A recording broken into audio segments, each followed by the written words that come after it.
fly high, no lie. You know this. Pull it. And with all that being said, I've decided to continue my athletic and academic career at the Stanford University.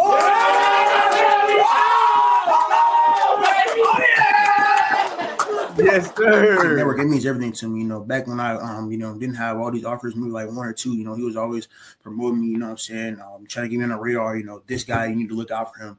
It really means, the world to me. Big, he's been there, like I said, since I've been small. Always shouting me out and always just trying to put me on, just give me notice more than I really appreciate Big. I mean, shoot, I was the new kid. Faison kind of was with the Ducks for a little minute. So my first year, of course, he had all the hype. He was probably by like 6'2" at 12. He was a mutant. I ain't gonna lie to you. He was a mutant.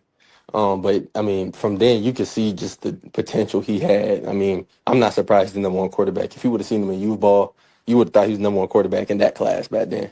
So I mean, like going against him kind of like prepared you already for like what high school was. I mean, he looked like a high school quarterback around that time. So I mean, like trash talking with him. He's more quiet though. I will say that he don't talk that much trash. But I mean, like trash talking with him, going out there and hitting drills with Faison. I mean, that kind of like just builds you ready. I mean, hopefully I play against him at college. I would love it. As y'all know, this is the Sizzling News Podcast.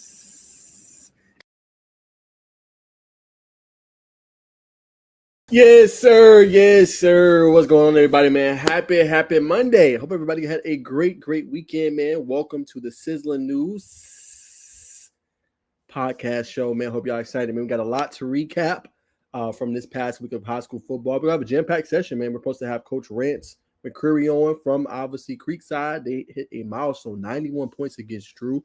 We're also supposed to have on Travion Lewis. He is from East Paulding at about 8 p.m., so we're going to talk to him about everything. He hit a good question, so when he comes on, we'll address that question he put on Instagram.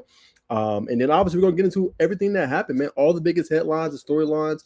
We'll get, obviously, into, the latest, our predictions, who was up, who won this past week, and then we'll break down some big-time matchups this upcoming weekend in Georgia high school football. It's hard to believe it is week 10.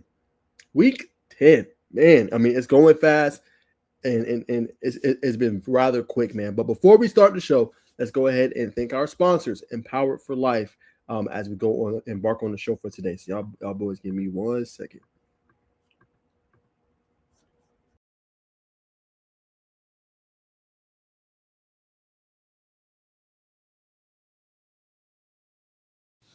Hey, are you an athlete that needs some help in recruiting and wants to get out there, get some exposure, and be tapped in and aligned with college coaches from NAI to D2, HBCU, all the way to the D1 level? Well, look no further, man. Tap into a powerful life where you could become a part of the family and get empowered, poured into mentally, physically, and spiritually on and off the court. Hit that link below and tap in and get some exposure and be empowered for life. All right, there you go. Do you have it? Bacon also will have going forward. We had on an interview with Derek Teagle, Empowered for Life, and he gave a really good synopsis of what it is about and obviously its mission and its goal. So we'll start running that ad as well from the creator and obviously the co-founder himself. We'll have that on the show going forward. But without further ado, man, let me bring on my co-host. Couldn't do it without him. Arvon Bacon and Bacon Network, man. Usually when you see me, you see him, man. But what's going on, my brother? Nah, for sure. I'm good, man. You're going to have to definitely send me that message again about what you said about that clip. For sure. 100%. But nah, everybody, I'm doing good, man. Ready to talk this football, man. Get this thing rolling. So, you know what I'm saying? The guys is on, so I got them on the corner. Y'all know what the guys I'm talking about. We're on Monday night tonight, prime time. Like Dion Neon, 21, black and red. But nah, I just decided to get going, man. Appreciate you having me on as always, brother. Yes, sir, man. Much love, man. And like I said, man, we excited. So we'll go ahead and start the show. Just before we get into storylines, Bacon, any big result that caught your eye? Obviously, some questions in the comments. We're going to answer that here in just a second. All-Star special. But any big result that caught your eye before we get to the major storylines? The biggest one is probably that Creekside one. I ain't gonna lie to you. 91-0. And it's crazy to think that it almost put 100 up on the scoreboard. Not sure if that's ever been done in GHSA history.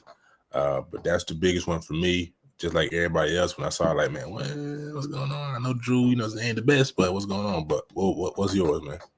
I'm gonna go Coach Floyd, man. Shout out to Jonesboro Yeah. High School, man. It's one of obviously our big headlines for today. But Coach Floyd, he hit 100 career wins. Excuse me, with the Jonesboro Cardinals. Does a great job. I think he has a great staff, obviously, to keep all those players, playing at a high level for one on and off the field. Obviously, we know about the star players, Jontavius Wyman.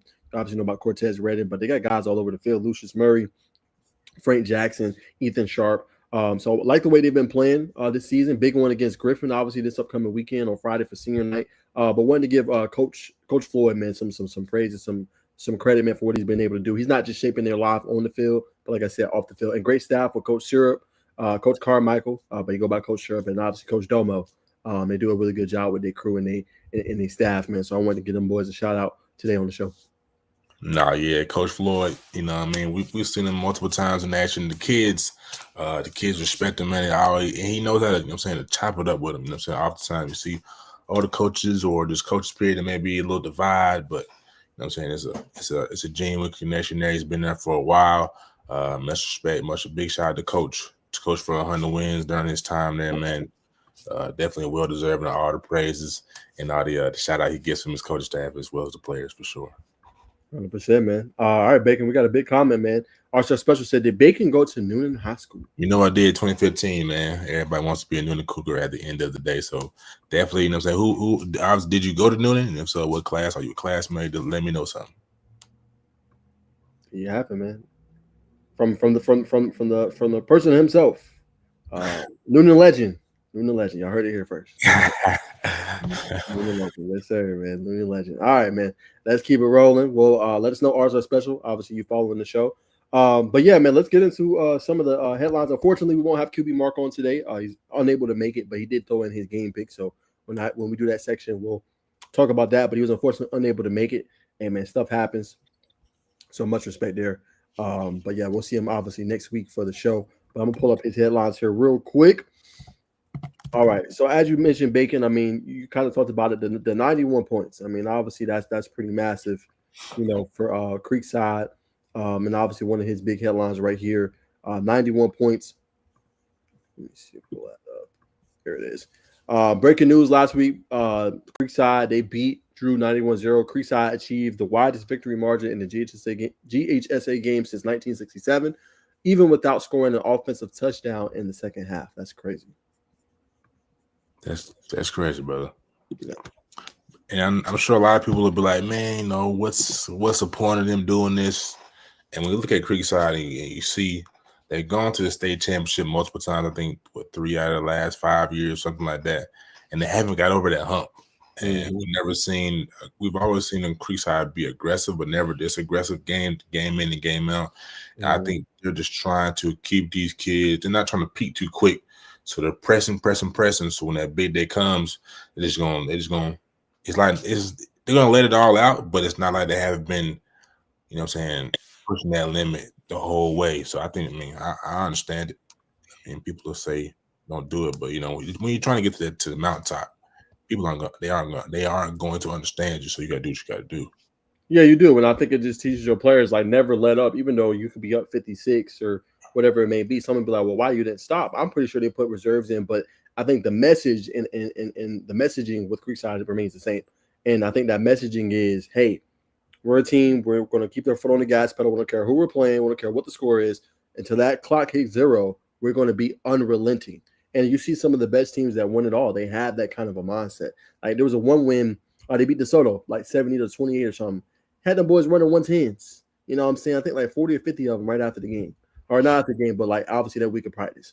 Right? So it's just never being satisfied. Yes, you beat them. Yes, you whooped them. Yes, you beat a nationally ranked opponent.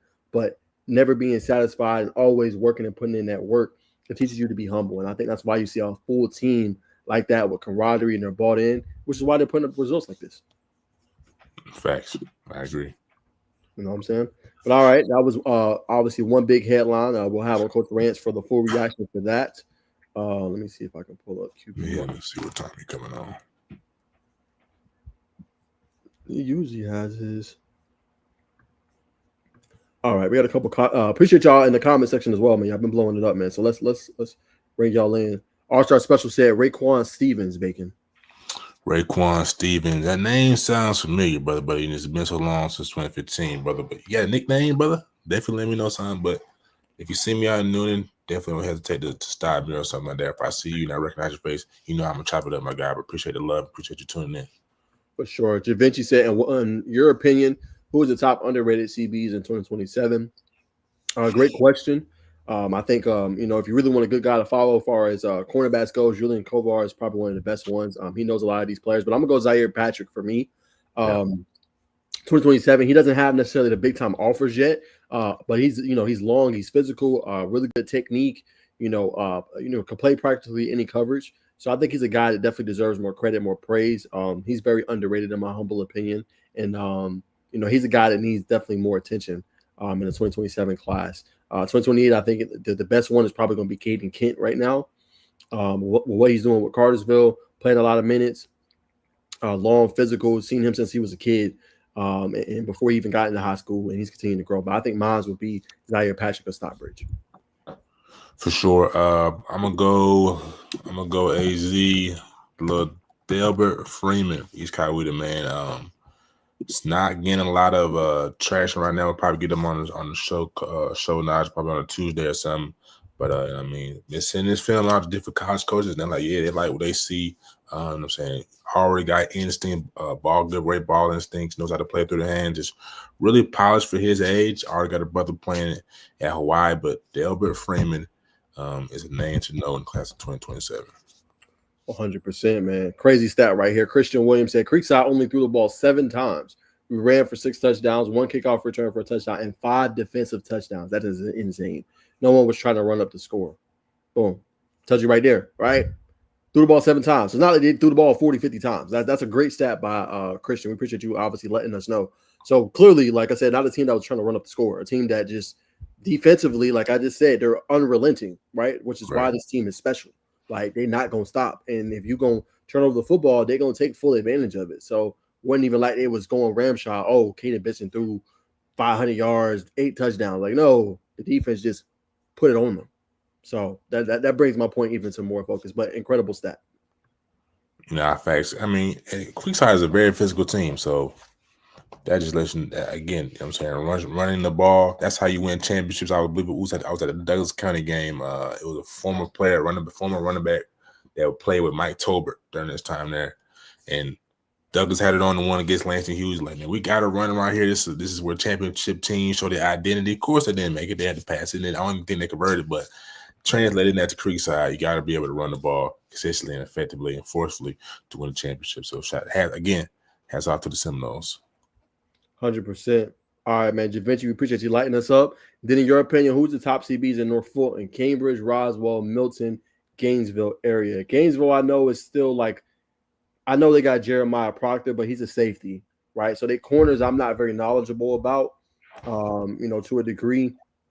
I will say this, and you just mentioned him here below. I'm breaking down his film tomorrow, so definitely tune in. What do we think about Nick Daniels, 2027 for Ross? I've been hearing that name a lot, so I will say that. College coaches are starting to recruit him very heavy, Javinci, but I'm going to be back tomorrow night at 6:30, and I'm breaking down his film. So I'm going to give you my full analysis, going through each of it, how he plays technically, how he presses coverage, whatever he has on his tape. I'm going to fully break that down on the show tomorrow. So tune in for that. And I'm going to get my full take of what I think of him. But to be real with you, I don't know about a lot of the corners, obviously, for there. I do know about Milton. They got a DB, 2028. I'm very high on. And obviously, Keelan Wansley. But like I said, he's 2028.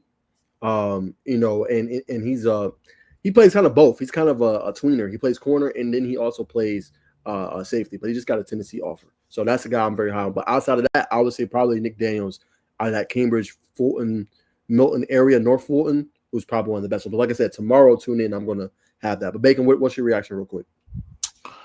Similar, man. Not too familiar with those DBs on the north side, but I do know when we had a DB, was the DB coach we had on from Gainesville? Like, nah, he the recruiting coordinator, offensive coordinator. Yeah, he talked a lot about the DBs. The one that was like 6'3" is a young guy. You might have already talked about him. So I definitely know Gainesville's uncharacteristic for them got good DBs this year. You know what I mean? You just have one lone one, but they got a squad. They got a whole unit. Roswell, again, not too for sure, but you know what I mean? Gainesville, I can definitely check out the boxes. Make sure y'all tune in tonight. Just tell the film tomorrow to get more in depth look at them. And then we got a DB guru in here as well that just joined the show. So we're going to bring him in a second to get his thoughts. Also, to answer your question, Da Vinci, but 1 second. The highest rated on 247 right now is Chase Johnson. He's from Emmanuel County Institute out of Swainsboro, so not in the North Flint area, but just in general. 4-star prospect, top 175 recruit. MJ Burton of Walton. He's also rated pretty high, 3-star, ranked number 39 at the position. Emerson Lewis, he's out in Savannah, though, Calvary Day School. He is a 3-star prospect. Nash Johnson's another good one. Obviously, Julian knows a lot about him. He just committed to Alabama. Brandon Allen Jr., he just committed to Mississippi State. He's from Westlake. He's also very highly rated as well. So those would be the top corners. But I'm going to bring on Ju and get his thoughts. What's going on, y'all? What's poppin'? How you doing? I'm good, man.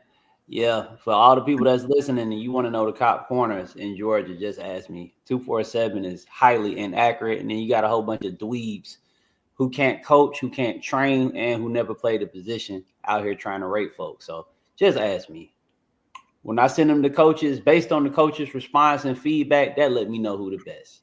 Not some dork sitting behind a computer who has never been to the game and who can't tell. If a DB go out there and mess up, you think that dweeb who gave him the rating and go out there and say, you know, this is what you did wrong, this is how you can correct it, and these are the other nuances and multiple ways you can adjust it to your game? No, they can't. So we don't listen to them. Just listen to me, because my opinion is the only one that matters. But the best two cornerbacks in Georgia for 2027 right now are Cornell Mills at Central Gwinnett, and I want to say Caden Battle at McEachern. Yeah. He is phenomenal. And then I like Riley Drew at Grayson and Emerson Lewis down in Calvary Day.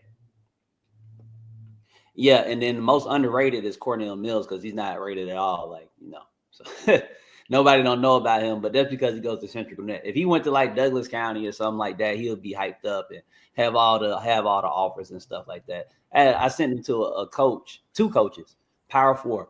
They said, why don't this kid got a whole bunch of offers? That was their feedback to me. But when I send them other kids, they don't say stuff like that. And then they watched the film of one game of Cornell Mills. They say, yeah, I'm probably going to offer him. And then one told me, he was like, yeah, I'm definitely offering him. I get around to it. So that's the feedback that I get when I send Cornell. So that lets me know Cornell is the best. With Caden, they're a little on the fence about his height because he might be like 5'11", 5'10 and a half. And at the Power 4 schools, they want to come out there looking pretty. So they want 6'1" to 6'3".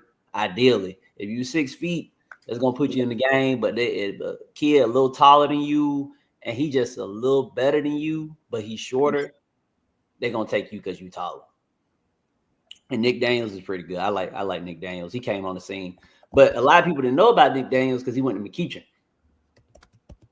He was over there at the same time with Nash, Caden Battle, and Jaden James, who I think is the best cornerback in Georgia for 2026. I think he's the best cornerback in Georgia in general. Yeah. And he's not ranked, has no stars or any of that, but that's because he's 5'9". Real quick, Julian, before we move on. We see the same thing in college.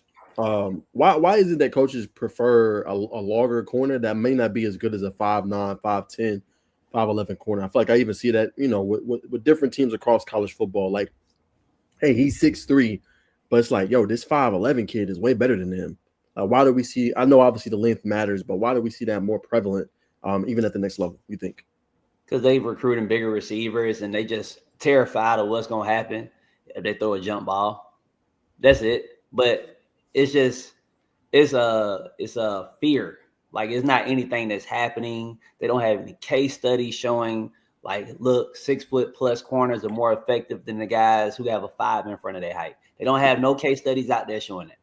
And if they do, please bring them up, upload it to YouTube, please. Because when you look at the top DBs in Georgia, when you look at the top DBs in the country, going back in like 2008, 2010, stuff like that, you see Greg Reed, who's like 5'8.5". Look at Ahmad Black, who led the Florida Gators in tackles, and he has their career interceptions record. He was 5'8". Look at Alfonso Smith, who has more interceptions than a guy who is 6 feet, 6'1" by the name of Deion Sanders. He's second to somebody who's 5'8". You know what I'm saying? ACC. We talking about conference records. We ain't talking about school records. So, and then you look at Brandon Boykin, who went second round to the Eagles, and then Brandon Smith, who was the number one athlete in the country at the time. They in the same class. Brandon Boykin's 5'8", 5'9". Brandon Smith is like 6 feet, 6.5 feet. They come in at the same time at UGA. Y'all don't even know who Brandon Smith is. But Brandon Boykin was out there in his last game at Michigan State. Well, they played against Michigan State in the bowl game. He scored in all three phases of the game.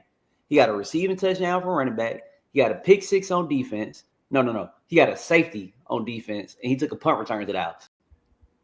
So it's just like this irrational fear that is not backed by any evidence. They don't have any, like, a whole bunch of film that states like, look, he's gonna lose a jump ball every time. And they act like most of the routes, 90% of the routes are not go balls and jump balls. They're in breaking routes and stuff. You gotta come back, you gotta react to and come you going forward, then you gotta come back and go side to side. So I don't know. I asked the coach at Mercer. I was like, yeah, because they told me Jaden, they'll take a short corner, but they don't want to have too many of them. And the coach at Mercer was like, man, Jaden, we like him, but he's short. I was like, okay. I waited like 2-3 days. So you remember a guy named Lance that was on your team? He was like, yeah. I said, was he good? He was like, hell yeah. Lance was the best one on our team. He was an All-American. I said, how tall was Lance? I said, shit, he was barely 5'9". He was like 5'8", 3/4. And I just let it be silent, and it never clicked. So yeah, but the best ones are always gonna be shorter because they can move better. They're quicker. They can transition, and they can get in and out of their breaks faster too, right? Yeah, it just is what it is. But then once you start getting taller, it's like shit. I think the threshold. I think 6'1" is like where you'll put the cap at. Like once you get over that. You got to match them up with certain guys, especially yeah, bro. You playing zone, you relying on people to break on balls. Mm-hmm. You want to put people on the slide, like you can't do that with no tall corner like that. Because I train tall guys, like Jordan Woods at Cartersville. He's like 6'5", play cornerback. Like you gotta. It's a matchup game with him. You got to put him on tight ends. You got to put him on taller receivers who like 6'6", 6'5". They got to be tall because those guys, they move slower. Their transitions are slower when they coming in and out of routes. When they're at the line and they're trying to get off the line, it's slower. So you want to put his big self on them because it's gonna be easier for him to guard them because they're not moving as quick, and he can react to the stuff. Like Tyreek Hill is unguardable at the line, and Tyreek Hill like 5'8". So you're gonna have to put another. Yeah, you're gonna have to put a shorter guy on here. You can't put no 6'2" corner on no Tyreek Hill. He's gonna cook him every time. Even like if you remember Brent Grimes against Calvin Johnson in that game in Detroit, you know what I'm saying, held his own even against the fade balls. See, I'll put a bigger guy on Calvin Johnson. That's like okay, so Calvin Johnson is an anomaly because this man ran like a 4.31 or something like that with like a fractured foot, and he's 6'6". But yeah, Calvin Johnson cannot get open against Brent Grimes. It's impossible. Even though he that fast, Brent Grimes, it ain't like you racing 100 meters. So, like, when it comes to accelerating, you're not getting up to top speed on a football field. And then you got somebody in front of you, so you got to try to get around them. Calvin Johnson will never in his life get open on Brent Grimes. You know, you move too slow. It's like a fly. Like the fly real small, but when we try to hit it, we swat at it. We always missing and stuff because it's too quick for us. It's the same thing with Brent Grimes and Calvin Johnson. No matter what Calvin Johnson do, Brent Grimes is always going to be able to react quicker. But you just got to throw it up. But it's only certain routes that you can do that. It's only one, fade. Everything else, corners, slants, stuff, not even corners. It got to be vertical routes. So fade, post corners, stuff like that. But like curls, digs, comebacks, hitches, slants. Come on now. Like, be for real. Brent Grimes about to dominate this man.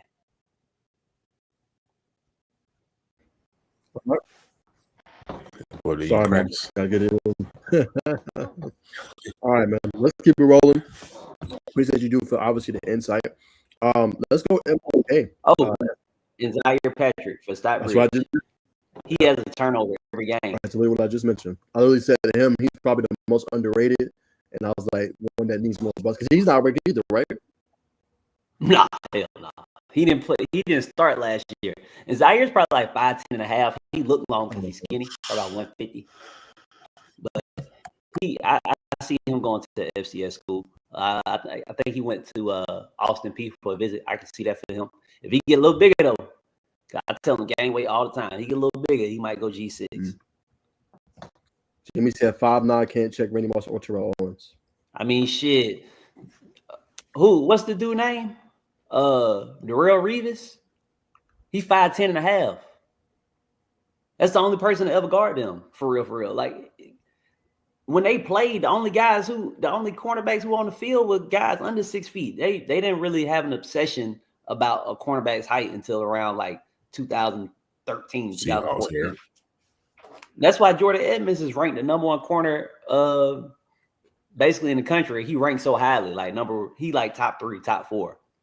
It's because when they drafted Sauce Gardner. So for everybody who don't know, 247 On 3 and Rivals was founded by the same guy. They all abide by the same standards. They try to project the 5 stars, on 32 5 stars. So they try to project who in high school is going to get drafted in the first round. That's where the 5 stars come from. It ain't about who the best. It ain't about who had the best film.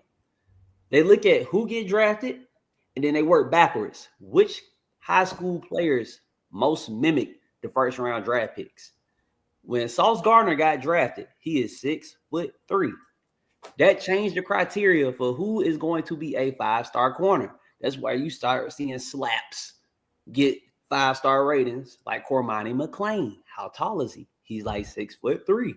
Jordan Edmonds got to be like 6'4". I seen him in person. He look a little taller.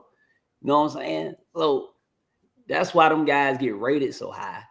Is because the NFL, when they start doing what they do, they like, okay, now we got it. It's just going to change the criteria for what we looking at in high school. What's going to be like the thing? Because whatever the NFL do, everybody heard it's a copycat league. But it's just football is copycat in general. Whatever the NFL do, it works its way down all the way to high school. Colleges try to mimic it, and based on what they try to mimic on offense and defense, the game plan, that's going to determine which personnel is most valuable. So, like if you got back then pocket quarterbacks, everybody want pocket passing. In college football today, everybody wants somebody who a dual threat guy. So the dual threat guys are more valuable now because of what was taking place in college. And then in the NFL, you got Lamar Jackson doing all this craziness. What's the other guy? Josh Allen. Mm-hmm. Josh Allen. Yeah, like you got guys who can run. So then it works its way down to college. But college, they use them a little bit more deliberately. Like we about to really mess your defense up because we about to run him and we about to put another blocker in the box. But then in high school, they just changed of like who gonna get the 5-star now? Who's the most recruitable? Ethan Tisdale got an offer from Cincinnati. Right. Look at Cincinnati quarterback stats and tell me what you see. Ethan Tisdale would not be valuable 15 years ago because that's not what people wanted. They wanted Lyndon Worthy. They wanted somebody who's going to stand back there, stand and deliver. Now they're looking for somebody who they can run. So, and that's why I think Justin Murphy, like he rated as an athlete, but I think he's going to get a lot of love at quarterback from schools like Liberty, Cincinnati, Arkansas State, like schools like that who run their quarterbacks for real. A UCF. A UCF. Yeah, UCF. Shit, I wouldn't be surprised if Georgia Tech jumped in there because Aaron Follow and Haynes King is two totally different people. That's 100. And they having a lot of success with Haynes King right now. That's a good point. Great take, Jew. All right, man. Let's keep rolling the headlines, man. All right, MLK has the best record in DeKalb County. Very interesting to say the least. We know obviously a few weeks they did lose to obviously a better team, but they've been playing well in DeKalb. What's the guys' thoughts on maybe their ceiling? DeKalb, man, they got the best record in in DeKalb County, then DeKalb County must be the new Clayco. Whew. MLK, the same team I watched get beat 69-0 with a running clock in the second half. I mean, they are 7-1. Hey, Yeah, man, they how are about that 7-1. schedule? 7-1, you still ranked by Max Preps outside of the top 180 teams in Georgia. It's the schedule. Strength and schedule. Yeah. But shout out to Jordan Perkins. Another tall DB. He about 6'2.5". Any comment, Bacon? I mean, yeah, they should win out, and they got to see Charles Drew, Forest Park, man. And we'll see what they do in the playoffs. So, question: do you need? Oh, so we got a question on Facebook back from the last topic. So, question: do you need the stars to get recruited? No, brother, you do not need stars to get recruited. You really just gotta say it again, Drew. It's the opposite. You need to get recruited in order to get the stars. So you don't get stars unless you have offers. So if you go, the caveat is you will have one out of the 2,500 kids that got stars with no offers. That's because somebody called in a favor. But we ain't gonna get in on that. But so On3 Rivals, all them, they don't do scouting. They don't. Well, they call themselves evaluating, but they don't go out looking for players. They don't find anybody. They only report on what's going on. So once you get offered, that's when you pop up on their radar, and that's when they look at you. That's it. And based on your measurables, your height, weight, speed, and who you got offered by, sometimes they don't even look at your film, and they'll just slap stars on you. And I know this because there's a guy who's committed to a G5 school in Virginia who does not have any film. Well, he might got some senior film this year, but he don't have no film. But when he got that offer to that school, that's when them stars got slapped on him. I know another guy who did not play varsity till his senior year. He got a few offers. He had the height. He had the weight. They slapped stars on him and a grade, despite not having varsity film from his junior year or his sophomore year. And they rated him over a lot of other guys. So in order to get stars, you must get offered. And to get offered, you just got to get put in front of the coaches. So you either got to be good or you can finesse the game. And to be honest with you, bro, you can get stars by just lying. You can really just say so-and-so offered you, so-and-so offered you. Nobody's going to go out like verify it. Because media and coaches don't have like the best relationship ever. And then even if the head coach pull up in the staff meeting, who offered this kid, and you're a freshman or a sophomore, and the coach is not supposed to be talking to you anyway, who gonna speak up in the staff meeting in front of the head coach? Nobody ain't trying to lose their job for real. Come on now. So you can really just post lies and get stars. Be honest with you. I've seen a lot of people get started. You can have a coach who can finesse the recruiting game. I've seen a lot of people get started. A college coach can come to your school and be like, yeah, so what about this guy you were telling me about? We were like, well, player X, I'm the high school coach. Player X, he's good. He got offered by so-and-so and so-and-so. They're like, oh, for real? He offered him?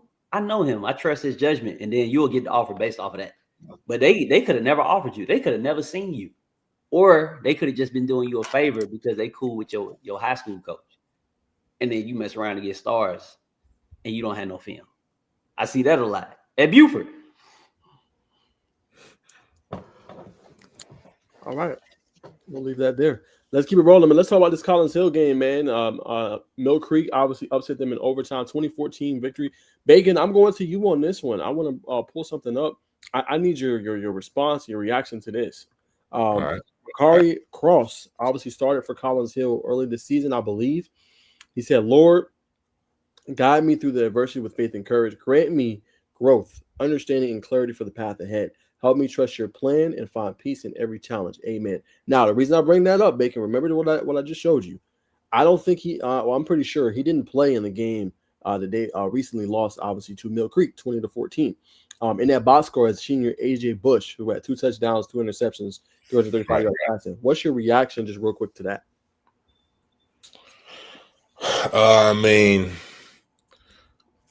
my problem is they only gave Deuce Drells 2 carries. You know what I mean? I'd like to see him run the ball more. I know he's one of the most expensive players in his class. But the brother's a game changer when you put that ball in his hands. I mean, 2 interceptions, 2 touchdowns in the worst night. You know what I mean? Especially when we throw the ball 41 times, 335 yards. I mean, so I don't know the young man's situation. Not really sure who he is, to be honest. But you got to get the ball to Deuce Gerald more times in a big game like that, especially on the road. I don't disagree. I know Macari a little bit. I guess I know Collins has struggled a little bit this season as far as producing points. We always know they have a really good defense. Defense gonna keep them in games. But yeah, he started as a sophomore last year, Bacon. And I believe Bush was, he was still, working through everything and trying to figure stuff out. But he's still on the team. But I guess, maybe with Cross struggling a little bit this year, maybe Coach Swick, went with the senior, leader and try to finish. Because like I said, it's a talented team. It's a team that's supposed to make a run, I think, deep into the postseason or what they got defensively. But I think offensively they struggled a little bit, to your point, Bacon, and I think maybe that's why they made the switch. Mm-hmm. Yeah, Makai was struggling, man. I think he just in his head. He in his own head. Like, he need to be his own sports psychologist right now, psychoanalyst, and get it together. Coach need to get him reassurance and get his confidence back because he played well last year. You got the ability. You already did it. You already did it. So why can't you do it now? You had to get surgery. You got both arms. You got both hands. It's because it's a mental thing. And people don't really understand that with quarterbacks. And that's why I was saying about Mike Johnson. Like, stop pulling. Like, bro, Mike Johnson is not the problem.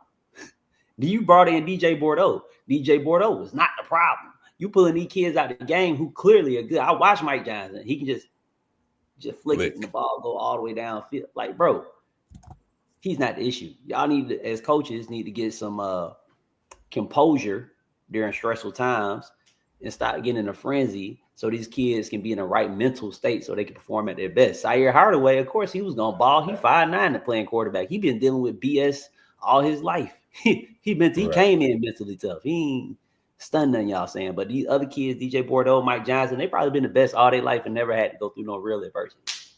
And I think that's what what's his name? Makai Cross? That's his name? Yeah, Makai Cross, yep.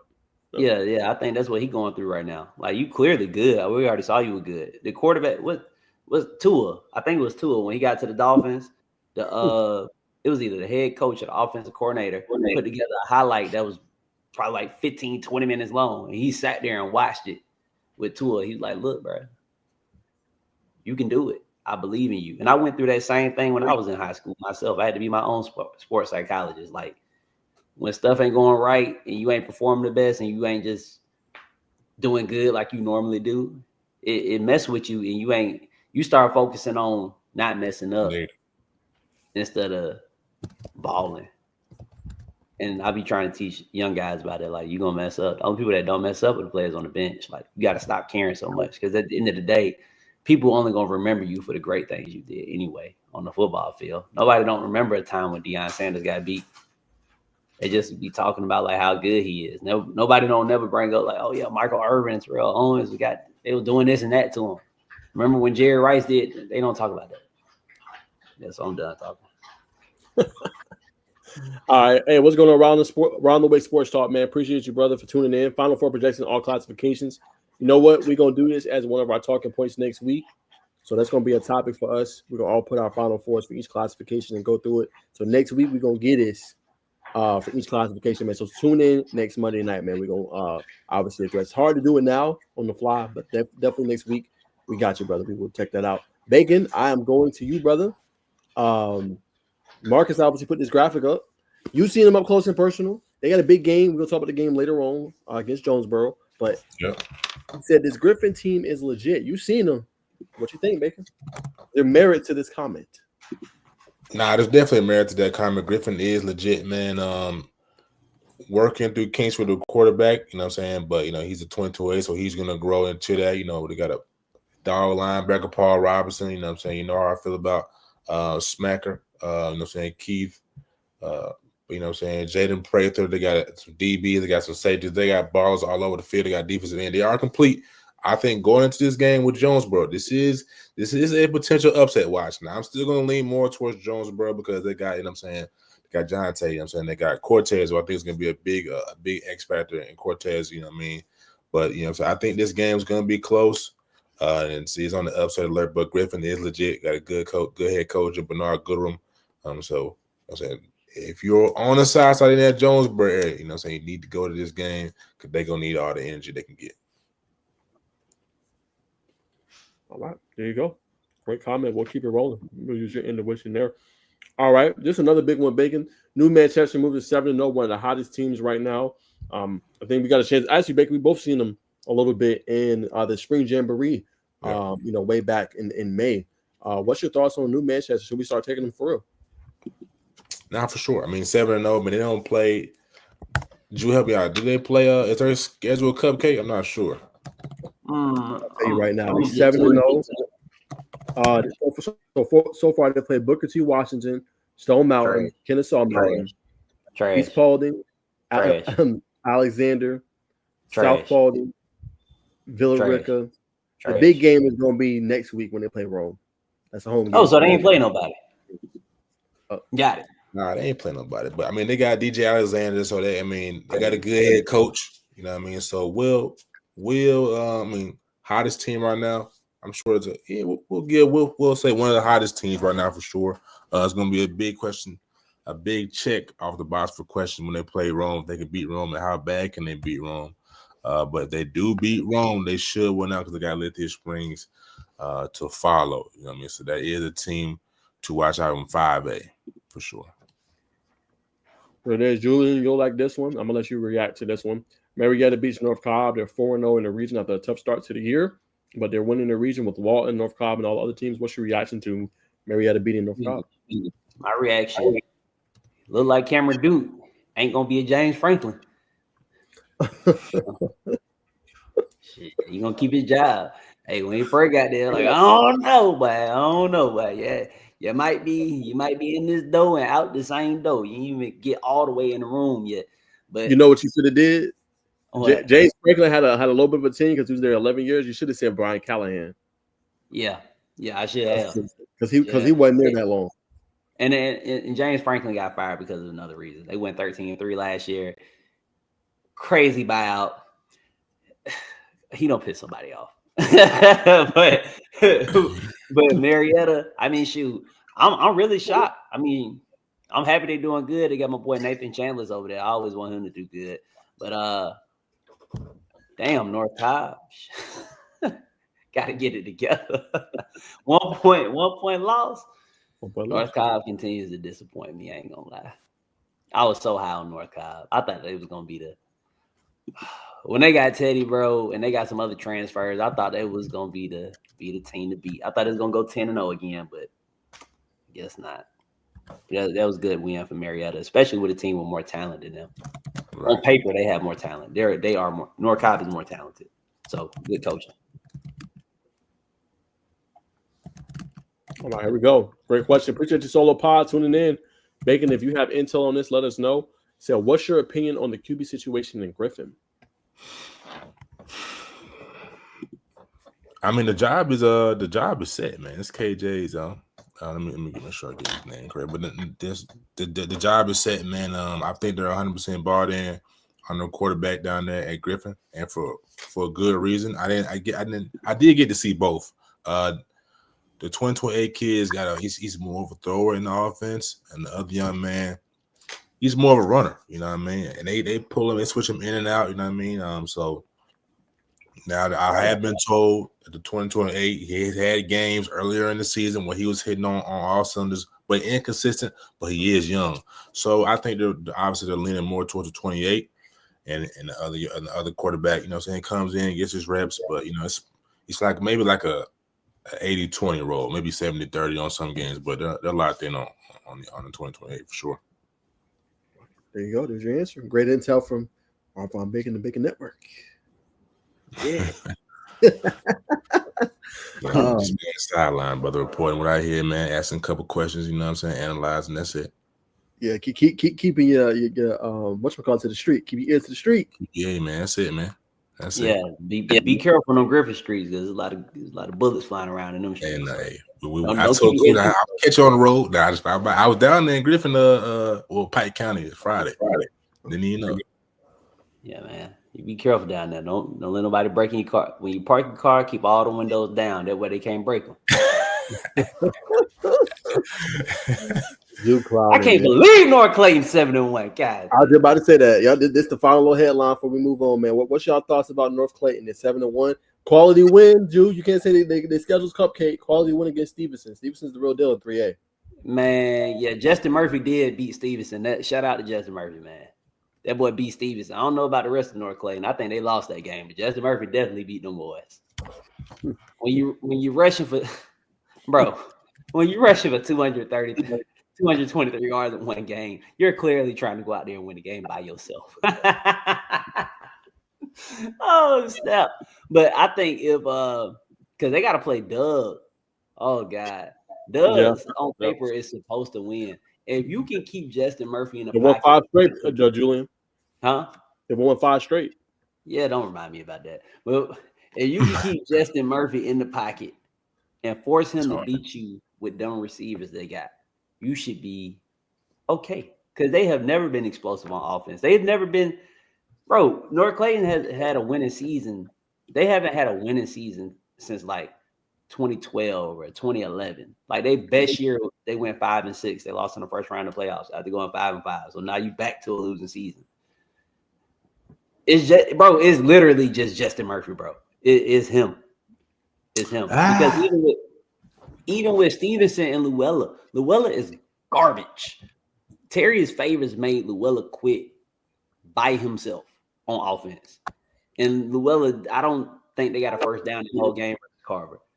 That's crazy. They quit. They didn't even come out like, bro, the second half, they literally just walked out off the field. I've never seen nothing like that. And they'll say they didn't quit, but, Stockbridge and Hampton was playing 3 miles down the street, and they finished their game. So don't blame it on the weather. You quit. Llewellyn scored points. They put up points on North Clayton.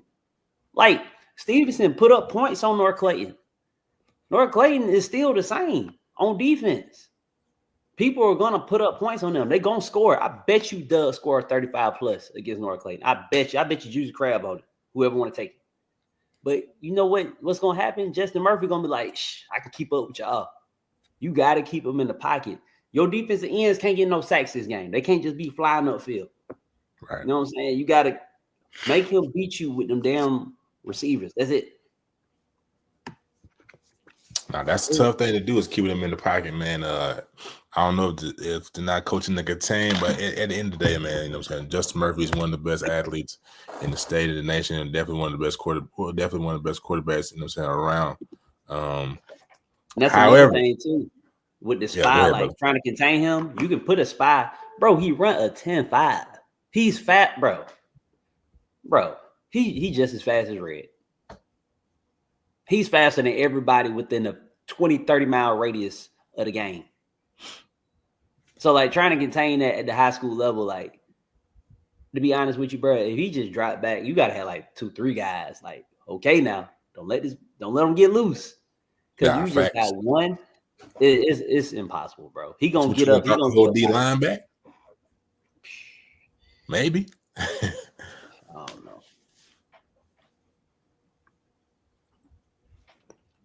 But nah, I mean, they got some. I like when I saw North Clayton play Llewellyn. I liked Drayvon Glass, sophomore running back, cornerback. He's got some wheels. You know what I'm saying? He knows how to, decipher blocks. You know what I'm saying? Uses athleticism. I like him. I like Thomas Parker. You know what I'm saying? A big receiver, a bigger target for Justin Murphy, standing at 6'2". So those are going to be 2 guys, you know what I'm saying, to watch North Clayton this upcoming week against Doug and saying on into the playoffs. So Drayvon Glass and Thomas Parker, number 10 for the Eagles of North Clayton. Yeah, Drayvon Glass is athletic. He's probably about 5'7.5". Might be like 140, 145 pounds. He good. He play running back and slot receiver and outside receiver. Seen him in 707. I'm sure he's electric. That's going to do it for our headlines, man. There it is. All right, let me go and give a little Middle Georgia, South Georgia update real quick, man. Lee County, Houston County, Thomas County Central, Ware County, and Peach all had bye weeks, man, so they did not play last week. But we'll update you guys on some of the top teams in 6A. Down South Lounge, they picked up another win. Mason Woods balled out, rushed for 198 yards and 3 touchdowns on 39 carries. He rushed for 332 yards as a team beat Camden County 35-14. They will play Richmond Hill not this week, but the following weekend. Valdosta, they beat Richmond Hill 41-0. Jalen Copeland returned interceptions for touchdowns on Richmond Hill's first 2 possessions. Tyreek Wade was 14-18 for 332 yards and 3 touchdowns. And he also rushed for 78 yards and a touchdown. Marquise Fennell, he had 7 receptions for 210 yards and 3 touchdowns. Mind you guys, he is a running back, by the way. All right, Colquitt County, they beat Tiff County 39-20. Jason Stevenson, he rushed for 102 yards on 16 carries. Also had a 29-yard touchdown run on the opening possession of the second half. He gave Colquitt County a 29-7 lead. Jamari Stokes rushed for 92 yards on 9 carries in that one. Big win, obviously, for them. All right, real quick, Class A Division 1 update. Worth County, they beat Berrien 54-16. Worth County led 40-8 at the half. Linden Worthy was 11-13 for 309 yards and 3 touchdowns. Kobe Griffiths had 4 catches for 108 yards and a touchdown. Trayshawn Jones rushed for 84 yards and 3 touchdowns on the day. All right, Heard County, they beat Darlington 41-20. Heard County rested their starters after taking a 41-7 lead at the half. Ethan Tisdale, he had 106 yards and 2 touchdowns on the ground. And he also was 11 for 14 for 136 yards and 3 touchdowns. All right, Swainsboro, they beat Savannah Country Day 42-14. Marcus Danforth's 22-yard return of a punt block. Derek Hughes and Ashton McCassell's 17-yard interception return helped make it obviously a blowout for them. Big victory over Savannah Country Day for Swainsboro. All right, Northeast Macon had a bye week. They will resume play this week. All right, last but not least, Class A Division 2 update. Clinch County, they beat Brooks County 6-0 with the score 0-0. Clinch County, Fred Causey, he blocked Brooks County's 33-yard field goal attempt with 2:12 left in the game, and Jakari Posley returned 80 yards for the game's only score. Causey later intercepted his 7th interception of the season to clinch the victory after Brooks County got to midfield. Both teams had just one other drive inside the opponent's 25-yard line.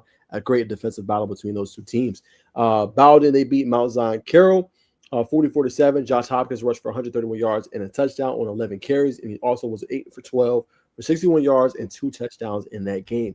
Obviously, Brooks County lost to Clinch County 6-0. Their field goal was blocked. They will play this week against Charlton County, or next week, against Charlton County, who's 4-4. Last but not least, Screven County, they beat Metter 27-7. Screven County rushed for 365 yards and he completed 2 passes for 21 yards. DeMarco Ward rushed for 210 and 4 tubs on the victory. There you have it. Little update. South Georgia teams making a little headroom down there. We love the update. We appreciate you tapping us in, brother. Little Swans, bro. You know what I mean? Yeah, shout out to Linden Worthy, bro. 11-13, 300+ yards. Just doing what I always thought you can do. I love you, Linden. It's my dog. He just got baptized over the weekend. I told him, you take that video down, you getting baptized, redo it next weekend because, that water was a little dirty. I can see it. So it might have been a little bit, there was too many sins in that water. You need to get some Dasani or something. Get properly baptized. This is a clown, bro. I cannot. No Photoshop. I cannot. All right, fellas, let's go to our top performers real quick before we bring on some of the guests. I'm going to start with you, Bacon. Who are your top performers from this past week? Come back to me, brother. I ain't gonna lie to you.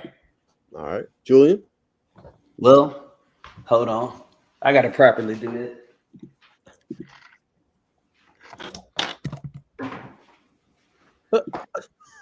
This man changing hats. I can't. I can't, bro. This man changing hats, bro. Come on, man. My boy had over 200 yards, a PBU, and 2 clutch touchdowns. They said, I want to see what Champ Bailey's son do against Terrius Favors. I think that's going to be a good matchup. I said, you have lost your mind. And guess what happened like the first play after the half?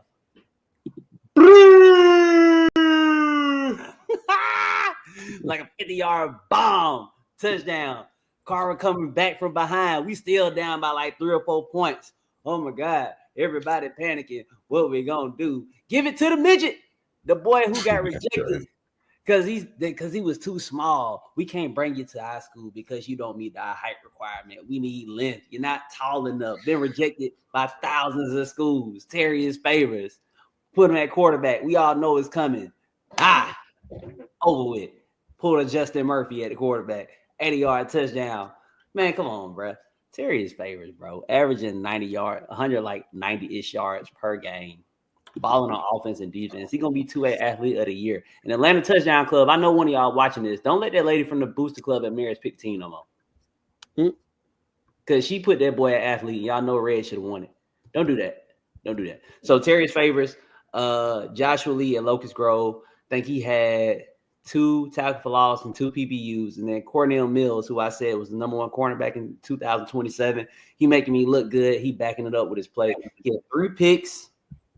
And he can catch ducks or tip balls, like coverage. 3 picks, 2 PBUs, and 2 tackles. They're my guys right there.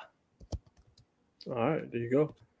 Great job, obviously. Are you concerned at all? You know, obviously they struggled a little bit, but was able to pull it out against Holy Innocents, or are you good? Look at that horse face. Look at that horse in his eyes. Do it look like he concerned? If he ain't concerned, I ain't concerned. All right. Just get the ball to Terry's favorites, man. The one that's too short. Shout out to Coach DeMarcus Van Dyke down in South Florida. Said he was too short, stood us up after we drove 6.5 hours. Now you trying to spin back and get us on an OV in November. Shout out to you, man. He's not coming there.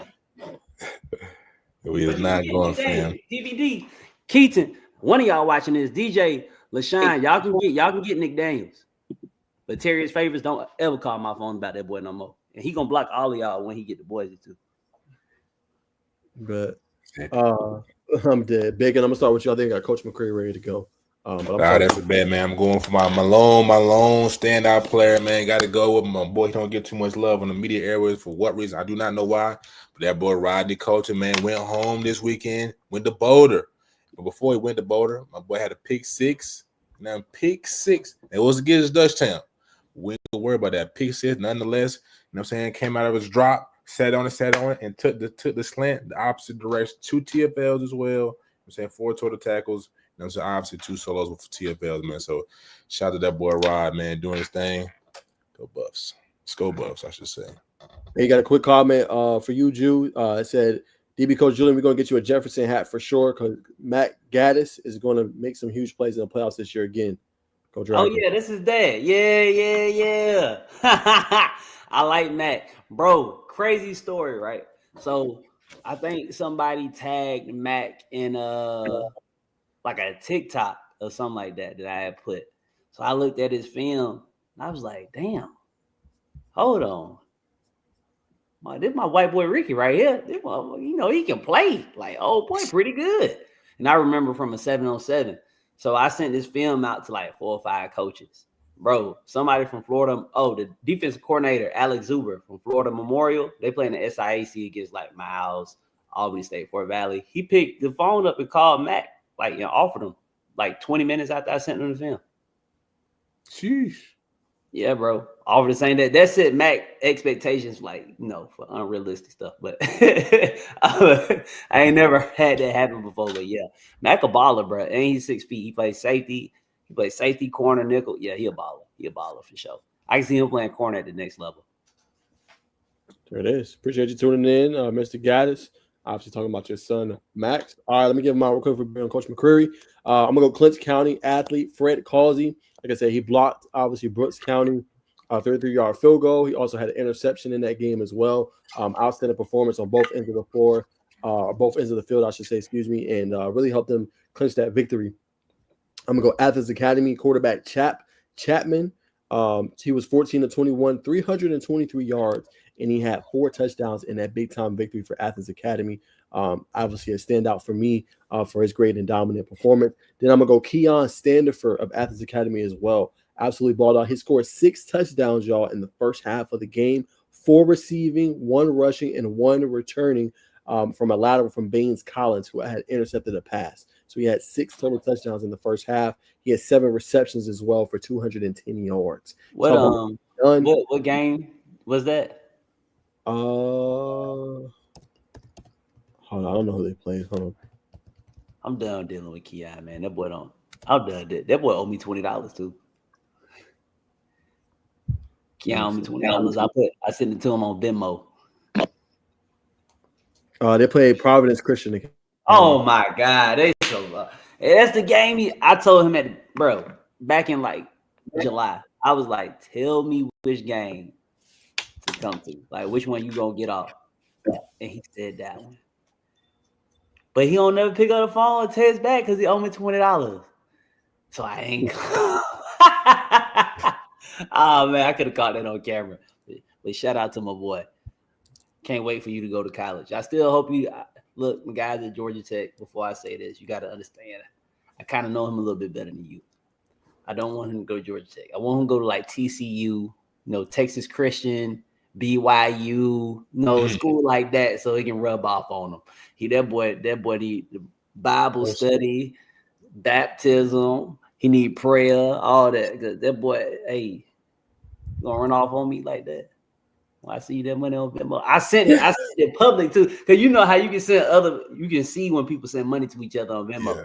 So I was like, he owe me this back, or give me my money back or something. I got you, Keon. Stand up for. I know where you live. I bring him young. I can't. Last vote for me, man. Westside Augusta running back Tamari Curry, 205 rushing yards, 2 touchdowns. Also had a 35-yard pass as well in that game. Colquitt County quarterback Cohen Lawson, 16 of 20, 275 yards and 3 touchdowns in a win for Colquitt. Ja'Cory Shockley, McEachern, true freshman, 5 receptions, 106 yards and 2 touchdowns. Talk about getting it done. That is getting it done. He is special. Going to be a player to watch moving forward for the Indians. Great performance for him, obviously, in their win. Last but not least, Lowndes running back Mason Woods, 198 rushing yards and 3 touchdowns in the win. Those are my top performers for this week. Anybody have anything else to say before we bring on Coach McCurry?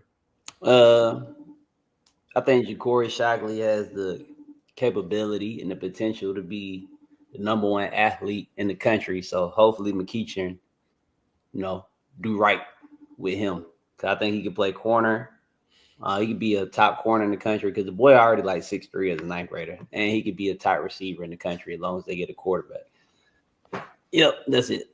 I'm saying show some love to my boy Jalen Britt. 27 receiver, man. Leading the team in touchdowns, but as electric brother play point guard on his basketball team and taking the same moves to the gridiron playing receiver, man. So show my boy some love, man. He underrated for sure. All right. Good fun by y'all. All right, man. We're going to bring Coach McCurry here real quick.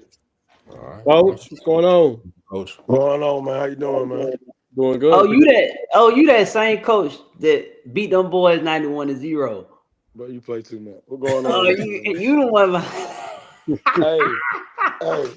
And I'm surprised y'all getting as much negative pushback. I listened to the show before I got on. I was busy. And I'm gonna tell you, I like the kid from Athens Academy. Some kids y'all know, they some ball players too. Try to get something on my crease out, man. But the thing I want to get on him about was killing me is like you watch the 247 board report they have. Have you ever been on there before?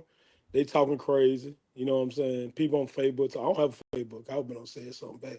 But my thing is, AJC drops a list today, and it's like teams that won like 2023, 2024. Like beat people 90-0, 85-0. I said, damn, but people just don't like us. What do we do to people? You know what I'm saying? We some nice people, bro. Unless you be on our bad side. You know what I'm saying? I'm like, what's the big deal about Creekside winning? And like I should try to tell everybody, I'm not gonna tell like a 9th grade kid who never plays, he got a pick 6. That highlighted bro career. I'm sorry, he's a 10th grade. He never plays. And bro got a pick 6. You don't say, bro, fall out of bounds, bro. Come on now. That don't make sense to what they saying. Often they need to touch the field. Trenton need to touch the field. Coach, I heard y'all only completed 7 passes. That's true? Yeah. Yes, we didn't throw the ball. They didn't tackle. Sid Kelly had 6 carries for 5 touchdowns. Yes. Like, bro, and I said this in the show a while back.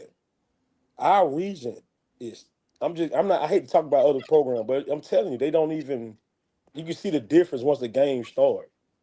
You know what I'm saying? Like, it's just a difference. It's just a difference. And it's nothing personal. We respect everybody, bro. You know what I mean? I want everybody to understand we do respect everybody. It's not our fault that you can't block us or Tavares Terrell get a sack and scoop and score. A 9th grader, Jaden Archie, going to be real good. He like 6'2". He made a sack fumble. Nice. You know what I'm saying? Like, we played 9th grade the whole game. Some of the starters didn't even play. Yeah, I said 5. on defense. Major, Carter Major. Jameson. Yep. Right. Tank didn't play. Number 99 didn't play. I said Deshaun all the play? boys. Yes. And like I try to tell everybody, like, JV team is 8th graders. In the state of Georgia, you can't play 8th graders. Like, we have 15 8th graders on that JV team. Julie know that I started quarterback 8th graders. Our running back is an 8th grader. Our 2 receivers on JV 8th graders. D-line, I'm playing 2 8th graders on D-line on JV. Like, we just can't play them on varsity. And our JV is undefeated. They don't beat Westlake, Langston, Newton. You know what I'm saying? Like, it's just what it is, And I want everybody saying, it ain't our fault what you don't do. Because we got the same 24/7. You got the same week to practice like we practice. You know what I'm saying? And I just want to put that out there. I'm tired of it, man. See, I was thinking that y'all was pushing the pace. You know, y'all have been to the state three out of the last 5 years. Y'all trying to keep the boys hungry. That's what I thought it was. Man, practice is, bro. I'm gonna tell you our practice. You done been our practice. Our practice is a game simulator. We get after each other, one versus ones. We call it good on good. Then we do an inside period.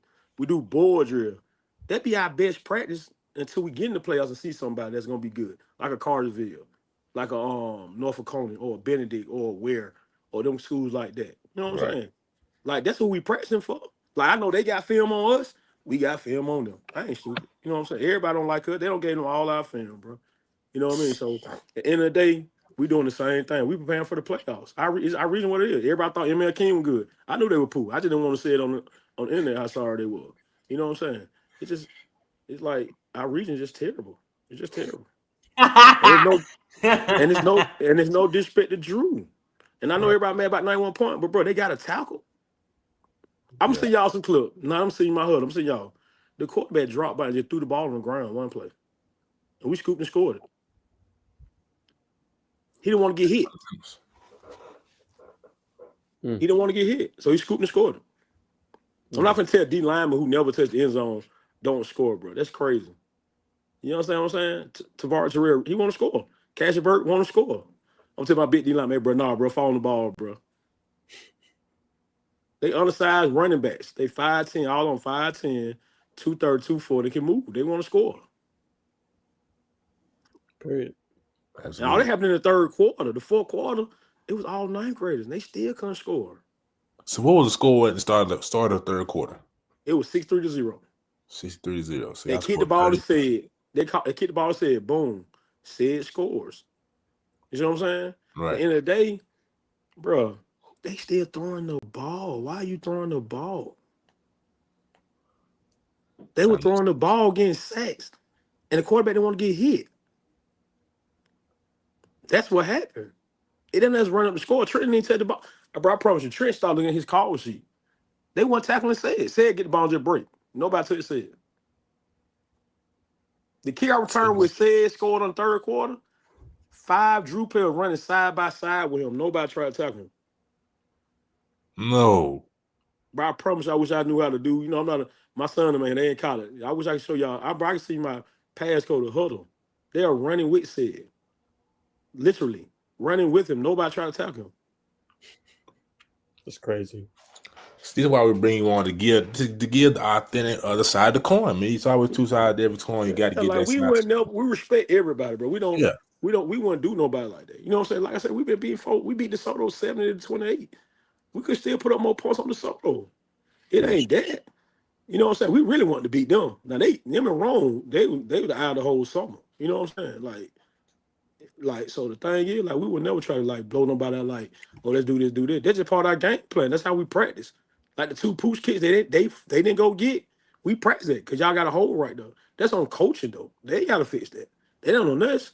Cause we watch your special team. You got a big hole from the 30 to the 20. We're gonna push kid in the hole. Come get the ball. It's part of football, man. It's part of coaching too as well. That's facts. Coach, I want to ask you this, man. What do you think about the new GHSA rule? I love it. I ain't gonna lie, I love it, bro. I love it. I love it like BCF, top 32 play, and you get to play with some good team. You know what I'm saying? Because you get in the first round, second round, probably play somebody who's not worth it. They made the playoff, and you got a team like, let me think somebody's like, let's say Perryton region in 4A. They got some. That's a tough region. And say somebody miss out in that region. You know what I'm saying? You talking about Perry, Benedict, who else in there? I can't think of my head right now, but that's good. That's a good region. Even the Stockbridge region decent. The Locust Grove, Stockbridge, that tough region. John County. Somebody gonna miss out. But think about it, you got somebody just say a region like I can't even think of some of the reason. What team probably 6-4? Just won all their region game, but their region ain't that good. Still made the playoff, win a region, and get a home game. It ain't fair. I like it. I like it. Warner Robins. Yeah, like Warner Robins and but they kind of down this year a little bit. They kind of down this year. Yeah. But I'm just saying, like, it's just tough region when the teams don't get in. It ain't fair. It ain't fair at all. And then, Coach, to sum that up, obviously, I know you love it. Do you think we will see more teams? Because I believe it's power rankings. So do you think we'll see more teams schedule as hard as you guys schedule, just non-region schedule? Yeah. So we already talked about. Coach did talk about. We're gonna do one out-of-state game because only count not the BCS. I keep calling it BCS. It ain't BCS. The high school thing is 9 games. So we're trying to schedule teams like either Lowndes, Colquitt, Valdosta, schools like that, 5 non-region games. And go from there. But we're gonna still play one out-of-state game every year. We ain't gonna change on that. Cause we already got a call from some team in Cali. I can't even think right now. Some team in California. So they supposed to come to Creekside this year. Next year, I'm sorry. Next season. Hey man, Trent said he's trying to go get his lit back on I know. Hey, look, you sound like I know you've been talking to Trent too, because that's what he said the other day. I know you talked to Trent, because that was Trent talking about we lit back tour. I said, bro, shut up, bro. He was like, hey, the way they looking right now. Oh yeah, hey, I wish we. Hey, look, I told somebody the other day. I wish we played them March Day team. They are terrible, bro. They are bad. But yeah, we trying to still schedule tough non. It depends on what JHS put us next year too, because they might put us in 10 team region. We don't know how next year gonna look for us right now, but we do want where we can get 1 national and 2 tough non-region states. I already know he said he's going 6A, 5A. Gonna be 1 6A, 1 5A next year. It don't matter who it is. He said like I know he did say Lowndes. He gonna reach out to Lowndes about all stuff. I think he said Colquitt. Can't even remember what he said. Gainesville. He gonna reach out to all them for non-region game. Valdosta gonna do it because they don't got nothing to gain. 2 black head coaches. Valdosta won't be good. 2 black head coaches. Yeah. So we're gonna get out there. We don't matter who we play. Nope. The thing is, people don't want to lose to us. That's the issue. So they don't have nothing to gain being in the higher classification, only something to lose. So they win, it's like, oh, you're supposed to win because you're in the higher classification, but they lose, and like, oh my God, I can't believe you lost. So they probably gonna turn that down, trying to save face. But Thompson, they'll play y'all. Alabama, and Georgia. No, we need Georgia. Not Alabama. I know. But yeah, we played Grace a couple years ago. We beat them. Out of Carter. You know what I'm saying? And it's just been hard to get them games again since we beat Grayson that year. But we'd love to have one of them games. It'll be a good game, man. I ain't lie. I want to Thomas County Central. You know what? We know we go that pad account. We might go. I don't know. Bro, he'll play us though. I like bro. Bro cool there. They go ahead coach. That pad account be lit, boy. We be getting out there down there, boy. That shit be crazy. Man, I would be there, but it's 4 hours away. On to Tallahassee, basically. Hey, I'm telling you, we got up and warmed up for everybody the next day. And the head coach said, yeah, coach, y'all gonna win state this year, coach. Y'all different, coach. Because we were hitting them for that. This shit was crazy, man. Crazy. Good pad account. I love it. Love that pad account, man. In the summertime. Yeah, man. That's it, Najee. I just want to get off my chest, man. I got tired of the Facebook and post. Yeah. So when they beat Midtown, 106-0. We're not gonna beat Midtown. Breaking the scoreboard Midtown. Hey, I'm telling everybody, it's hard to get 90. It's hard to get 70. Because we've been having running clocks since every game first quarter. It's hard. It's hard. First quarter? Man, the ref came to us the last 2 games. Say, Cole, I know we don't do it at halftime, but we're gonna run the clock a little bit. What time do you get home? And I hear Coach Ply say, yeah, Cole, go ahead, man. Get up out of here, man. I understand. And Coach Dixon don't never say no. And he'll turn around and look, y'all better get everybody in. And he'll walk down the sideline. That's all he do. Dang. That's what he said. He said, man, y'all better get everybody in. And he'll walk away from the sideline. So what time you get home now? 11, 10:30? Man, we be out there kicking and shit, man. So shit, still around 12. 12. You know what I'm saying? We might fry some fish, extra fish from the cassette stand. We good and shit. We be out there kicking. You know what I'm saying? Like this Friday, we watching the Norfolk County East Side game, so we didn't get home like 12 something. We had turned the game on, watched a little bit of it, cause we said, "Damn, why the game was so close?" So we looked at the game. You know what I'm saying? Put them on the radar. We already see what they about without number 5. You know what I mean? So we Yeah. Yeah. Yeah, so you know what I'm saying? it's at the beginning. Yeah. So Hey, I told Matt Stewart, because he have ranked Cartersville and North Oconee over y'all. And I'm like, bro, that's cool. That's cool. to be real, if you combine them teams together, they still gonna lose to Creekside. Just Hey, be man. honest with you. Now Nigga, I'm like, we don't- Creekside is gonna beat Cartersville in the semifinals by 3 or 4 touchdowns. We Then don't they let them go- keep ranking them. We cool. We don't want that Bro, shit. We if were surprised AJC put up 1. We don't care. Like I told everybody, the play I got to go through the swamp. You don't want to come down there and play. That shit different down there. Nah, Like, you got to come through the swamp. Like, you just got to come through. even the coaches at Cartersville, like, I talk about Creekside next year. We're not talking about them this year. But You shit, know which one I'm talking about. I know, but this here though, he talking about next year. 10 kids come back on defense. Ooh. Yeah. See, people don't know, Coach, that when y'all made that state championship a couple years ago, all them boys were sophomores. Yes, And like, freshman. like, Major was a and- freshman. Yeah, he started as a freshman. Like Tavares Rivera played in the state championship as a freshman. Mhm. Casher Bird played in the state championship as a freshman. Tank Holt played in the state championship as a freshman. Like, yeah, and the thing is, like, Gary Walker come back on offense. 4 to 5 old linemen come back on offense. Money here come back on offense. We got a kid named Carter Palmer, JV, 9th grade, gonna be a 10th grade, legit. Quarterback gonna be good. Like, we got a running back, badly played, Caden Mosley, bro, is good. Like, and he comes in as our 3rd back in every game. He's played wrong game. He has played every game we have played this year. Yeah, you talking about 20? Like, yes, 20. There you go. Yeah. Yeah. Like, so I don't know why everybody keeps talking about. I'm gonna tell you something. For some reason, God love us, and I guess we've been paying our tithes. 23, 24 was good. And this class, 26, 27 combined is good. Like, God has blessed us with back-to-back class. 25, that when everybody should have beat us. I'm surprised we made the semis. They didn't know how Yeah. much coaching we doing. Because we didn't have Yeah. shit. Yeah, know what I'm saying? yeah. And What, like- 2 running backs go down? Yeah. So I'm telling you, like, it's crazy. Like, Then had to adjust to a totally different style of quarterback. yeah, I'm telling y'all, like, they only got us last year. These next 2 years, niggas talking about next year. I don't know. I don't It's know. up. And it's I stuck. don't. My whole D line come back. That's all I'm gonna tell y'all. My whole D line come back next year. I lose Sean Williams, Dakar Fairley, Tyree Cozen. I lose 3 guys. Oh, and Marion Jones who committed Kennesaw State. I lose 4. The rest of them are juniors that play. I play 20 guys on defense. I don't. These next 2. This is our window. It doesn't matter who. It don't matter. For me, defensively, it doesn't matter.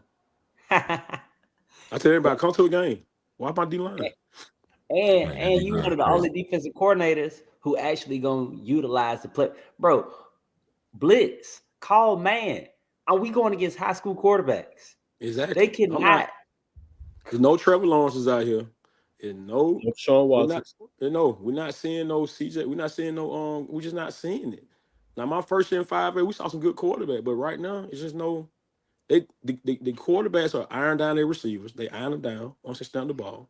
Not going through progressions. No, a lot on like Trent teaches that. So Trent get on us a little bit in practice. He carry the ball. They throw the ball often good, but a lot of guys don't go through progression. And offensive coordinators really have got to a point now with RPO is just don't.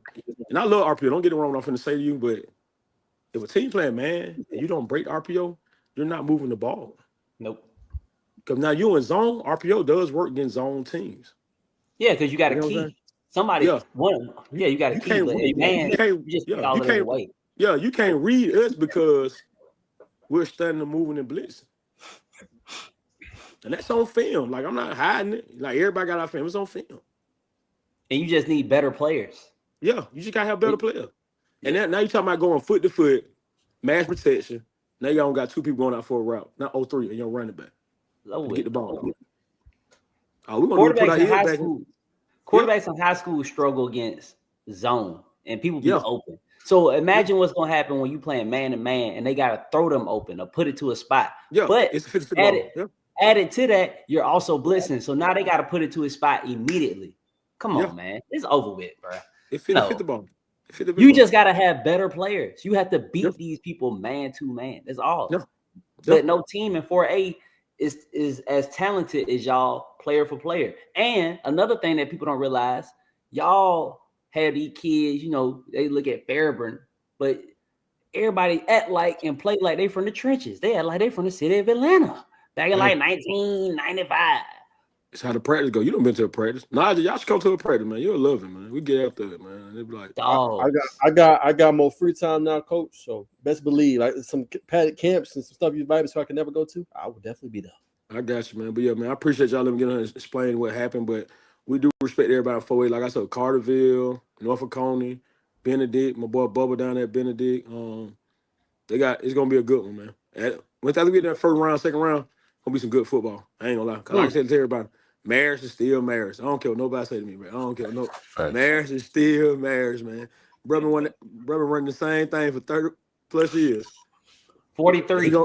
He gonna find a way to get there. That's all I'm gonna tell you. He gonna find a way to get there. I don't know. He gonna get there. And I told everybody in the game. We were beating him last year. Our kicker was tripping. I said, man, this man been coaching more than I've been alive. Hey, man, we ain't gonna keep stopping this man the whole game, though. Like, you gotta come on, bro. Like we gonna figure something out. You know what I mean? But 4A is fun, man. That's all I can say. 4A is fun. And I love it. It's top heavy. We're gonna have some fun. It's top heavy. We're gonna play all the time. Looking forward I got to y'all it, some Coach. passes for the playoff, man. I got y'all, man. Come through the playoffs. Julian always gonna be there. I know he gonna be there. I ain't worrying about him. He gonna talk y'all.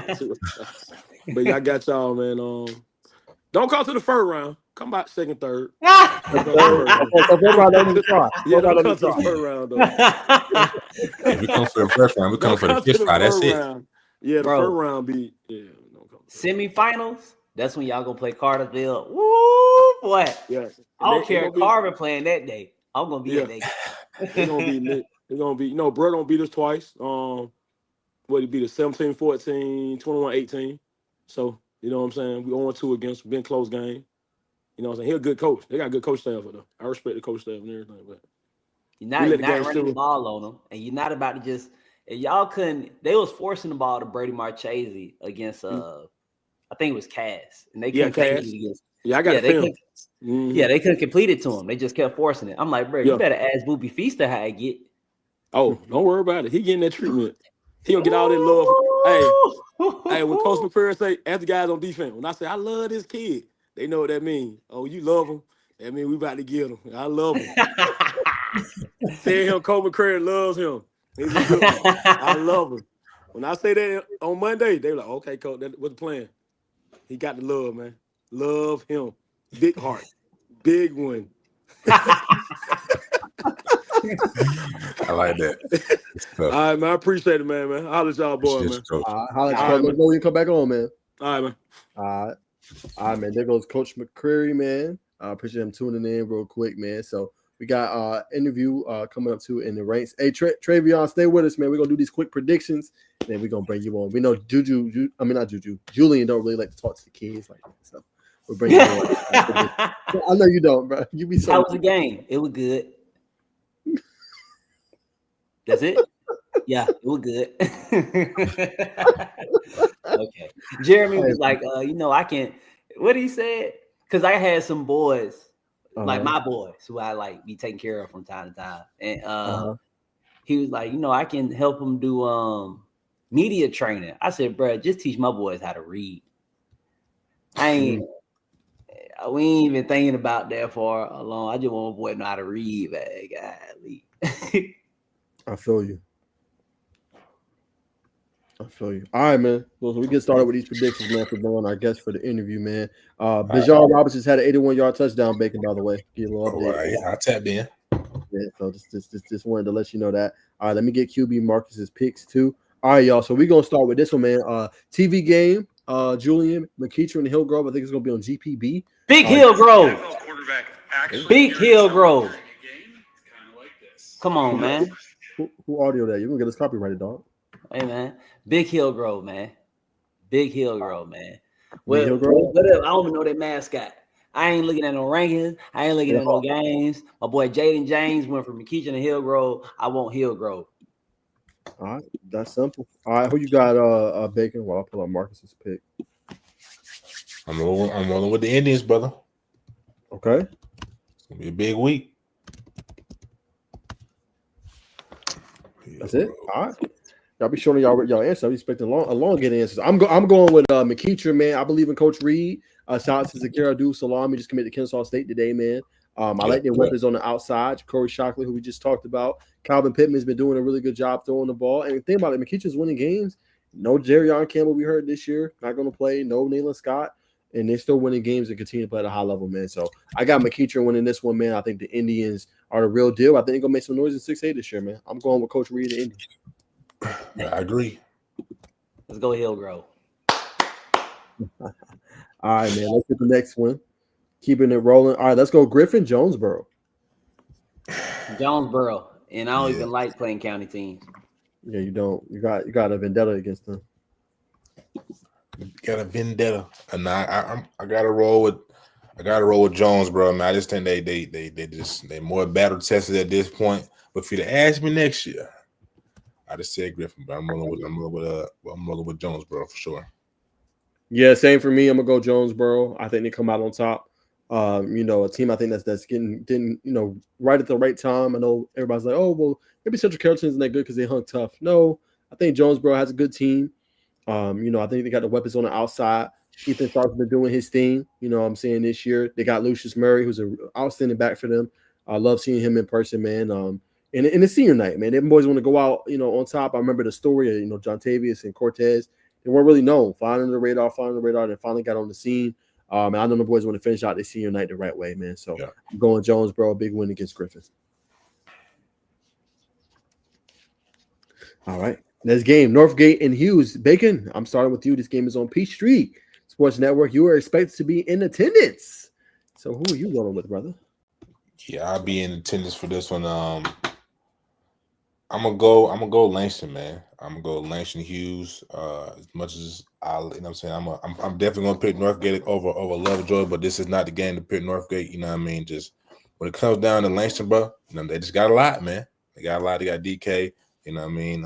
Offensive coordinator, head coach. They're gonna run it up. I just think they're gonna be a little more experienced, a little more. Have a little more depth coming into this one. So I'm gonna take Hughes probably like 10, 17 point win for sure. Okay. Ain't your boy, I'm not gonna mention his name. Ain't one of them boys about to commit soon, Julian? You ain't gotta say his name. He already committed. Oh, just ain't been announced. No, he gonna flip. But he's already flipped, basically. Basically. You talking about the one I DM'd you about, right? Yeah. You ain't gotta say the name. I'm just asking. Yeah, he gonna flip. All right, got you. Go ahead. Who you going with? Shit, I ain't going with North. Shit. You might as well change your name to North. They about to kick the gate off your name. Hey, they just got more dogs. Y'all been playing a soft schedule. Quintavious, Wiggins. I said this against who they played. Mays or Westlake, I think it was one of them.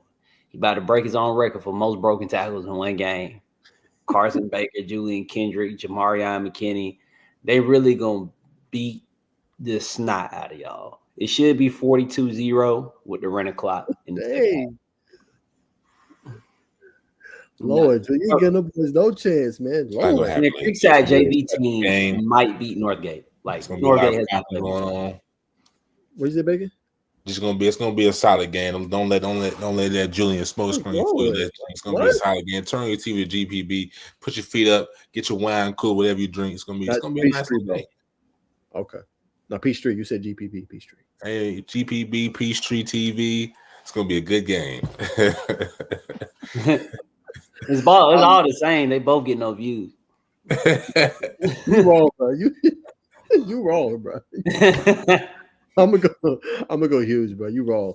I like Northgate though, man. That running back played for them, Woody Shinetti, who was at Georgia Tech this week, right, Bacon? Bro, he like top 20 in the state in rushing yards. That's what I'm saying. I looked at that yesterday. He got over 1,000 right now, don't he? Yeah, quite over 500.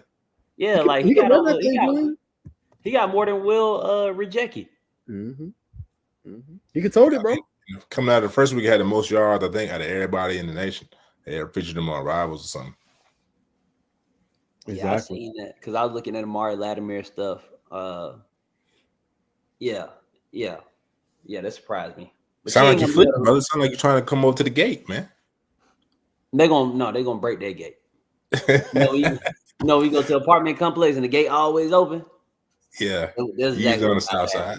Yeah, that's exactly what's about to happen right there. I can't. All right, y'all. Let's keep rolling, man. Troop County LaGrange. I'm gonna try to get to this one. Oh my God! Shout out to Bacon. What'd you say? That's gonna be a good game. Yeah, I know. I'm thinking about going. I know Bacon has been down there a few times. I'm thinking about it. I reached out to the coach. Hopefully, he hits me back. But dang, go 7-1, man. Two really good teams, man. And I seen LaGrange a few years ago, but the team's good. I think the only loss was to Sandy Creek. Jules, I think Troop County 7-0. Actually, you might be right. Yeah, I think they are 7-0. And I think about it, and I think they're 7-1 because they lost Sandy Creek. Yeah, so a big game, man. Julie, I'm gonna start with you. Who you rolling with? Oh my God. Two teams who not gonna win the state championship in 3A, but they're pretty good.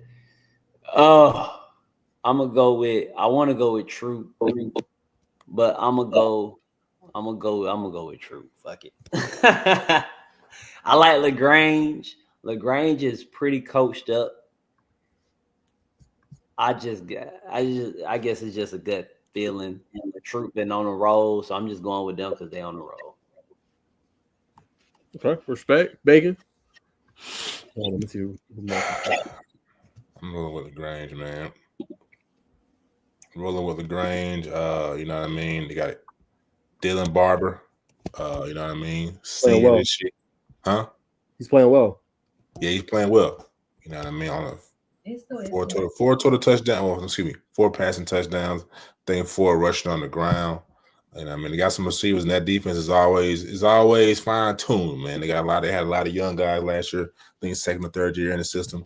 I like LaGrange for sure. Damn.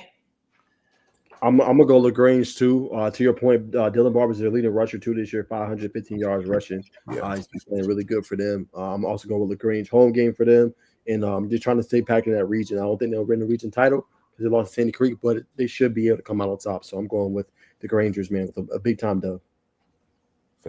Thanks. Home game, but they're playing the same venue, brother. The Grange, Troop, and Callaway playing the same venue. And don't feel bad, Julie. You know what I mean? I need a couple games off you, big dog. I need a couple games. We went 10-0 last week, man. Went 10-0. Hey, you know what that means? 9-1. All right. You got a little 2-game lead. Still a long way to go. We still got playoffs too, Julian. So man, look, I feel like y'all about to catch up. I don't pick Jonesboro. Shit. They gonna beat Griffin, bro. They gonna beat Griffin. I can't believe I picked the Clayton County team. You should chose another game. Here you go, bro. Here you go. All right, man. Noonan versus Lovejoy. Big time game. Noonan. Finally. Woo! Noonan. Finally. Finally. Yeah. You ain't nothing, bro. You ain't nothing, bro. You ain't nothing. Go ahead, Bacon. You ain't nothing. I ain't even what I'm gonna say, but you ain't nothing, bro. Leave it at that. Go ahead. Man, bro. I'm rolling with the guys, man. I ain't gonna lie to you. I'm rolling with Noonan too, man. If I'm gonna go down, I'm going down on my squad, man. You ain't really gotta say nothing. I know you finna pick Lovejoy, man. How do you know who I'm gonna? Why y'all like y'all know me who I'm gonna pick, man? Because you live in the area. You like picking losers. That's why you pick Milton. Milton is. Hey, hold up, bro. Milton ain't no loser, bro. Relax on Milton, bro. Relax. My bad. I know you want to keep your job as the beat writer. Calm down. I ain't trying to compromise your job security over there at Milton. Calm down. Over there on Crabapple. It's not even Milton. It's really Alpharetta. Relax. But yeah, I'm rolling Lovejoy for sure. I'm going with Lovejoy. I think they'll come out on top, man. I know Julie, they ain't play nobody. They're Clayco school. I think the boys will be ready to go, man. I'm going with the Wildcats. Upset over Noonan, coming out on top. Yeah. Upset over Noonan. It's crazy. I mean, a lot of people like y'all are gonna probably go with Noonan. So yeah, man. I mean, that's an upset. If everybody's going with Noonan, if we was doing sports betting lines, who do you think people would pick? Probably Noonan, right? I love Joy Twin. Nah. Pull it up tomorrow, man. Pull it up. All right, You bet. gotta I'm go gonna with go. Noonan, you Who wanna win this keep going? game? Yep, bet. Tomorrow I'm gonna be like, who wins this game? Noonan or Lovejoy? All right, bet. And we gonna see Promise you, bro. who the poll is. And I bet you the poll gonna be Noonan. All right. Couple more, man, before we wrap this up. Trivia, I'll be coming, man. Almost done. Lumpkin County versus North Hall. Who y'all got? North Hall. That's a good pick. I forgot the receiver name over there. I think he's pretty good. Cole Cable, that's his name. Cole Cable. I think he's a junior this year. Or he might be a senior. He's a junior. I think he had like 900 receiving yards last year, double-digit receiving touchdown. I'll go with North Hall. Sound like it's North Hall all the way around. Put me down for North Hall. Going for North, yeah, I'm going North Hall too, man. Their team is they're undefeated, but they're so underrated at the same point. A team that can run the ball, that can throw it. A team that definitely needs more respect, man. So yeah, I'm going North Hall too. I think they come out on top. All right, man. Bacon, this is going to start with you. Landmark Christian. We talked to a few parents at the game when we was there. They kept talking about this Whitfield Academy game.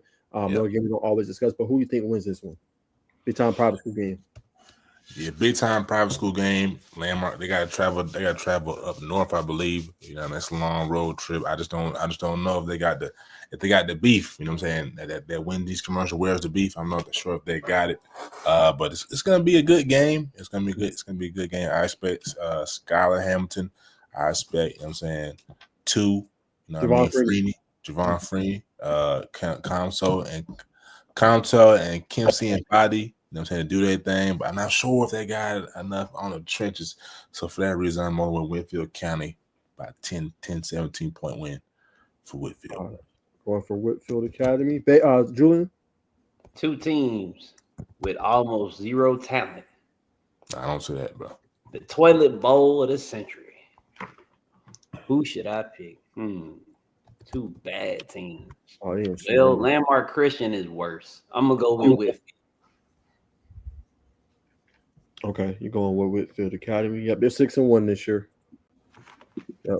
Talking about that kid Cole. Oh, dang, they running back the real deal too, man. Listen to this stat line real quick, Julian. Hollinsworth, 1,487 yards and 23 touchdowns this year. Yeah, it's 1-8. That's a lot of yards, bro. It's 1-8.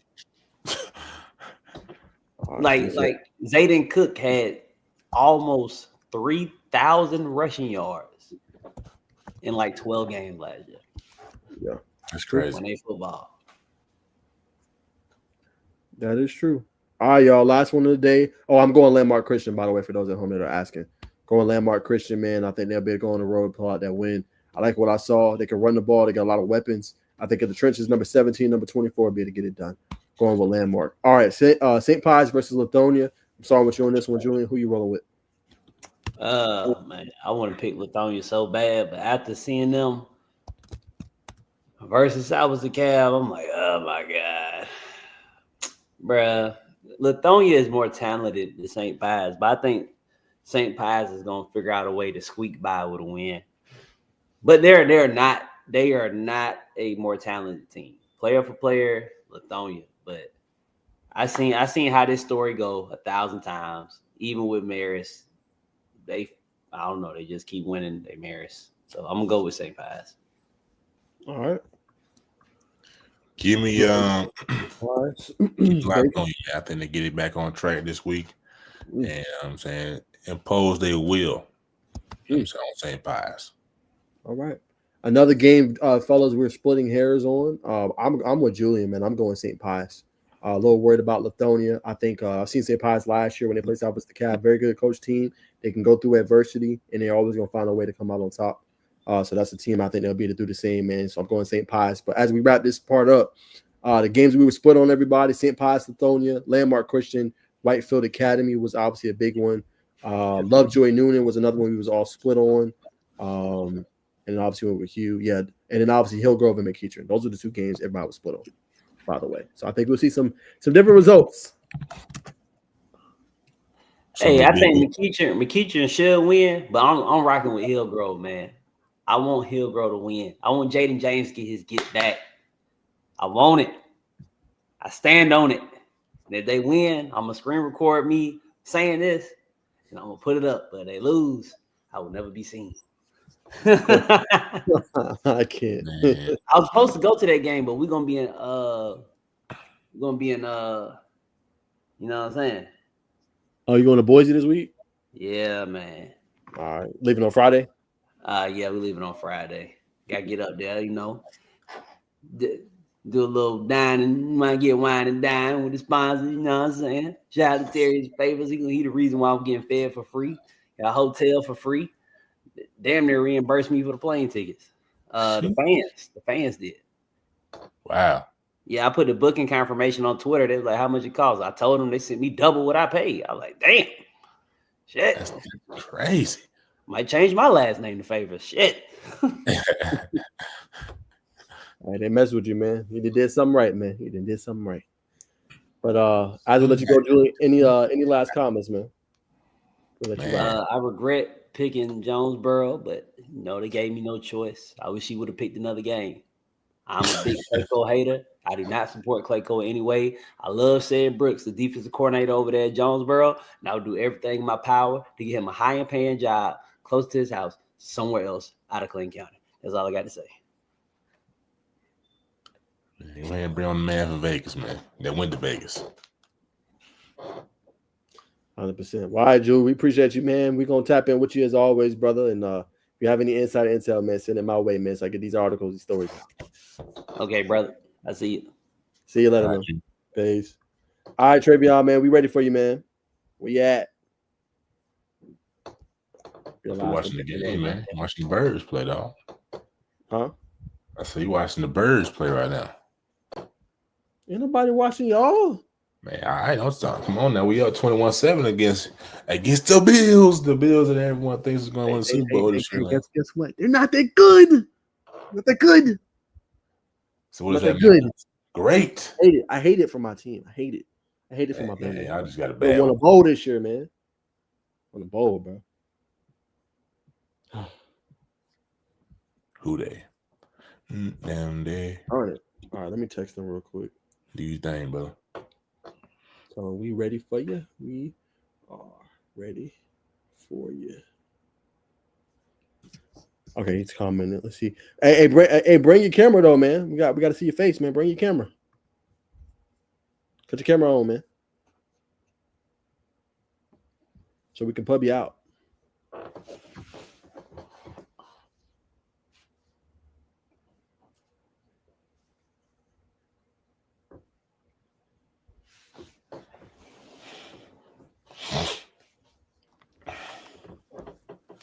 Hey, how y'all doing? What up? What up? Chilling, man. How's everything going, man? Everything right now is going well for the most part. Battling through adversity. For sure, man. Tell everybody a little bit about your story real quick, a little bit, man. My name is Travion Lewis. I'm out of Dallas, Georgia, from Michigan. I moved down here to get a bigger name and get out of my situation.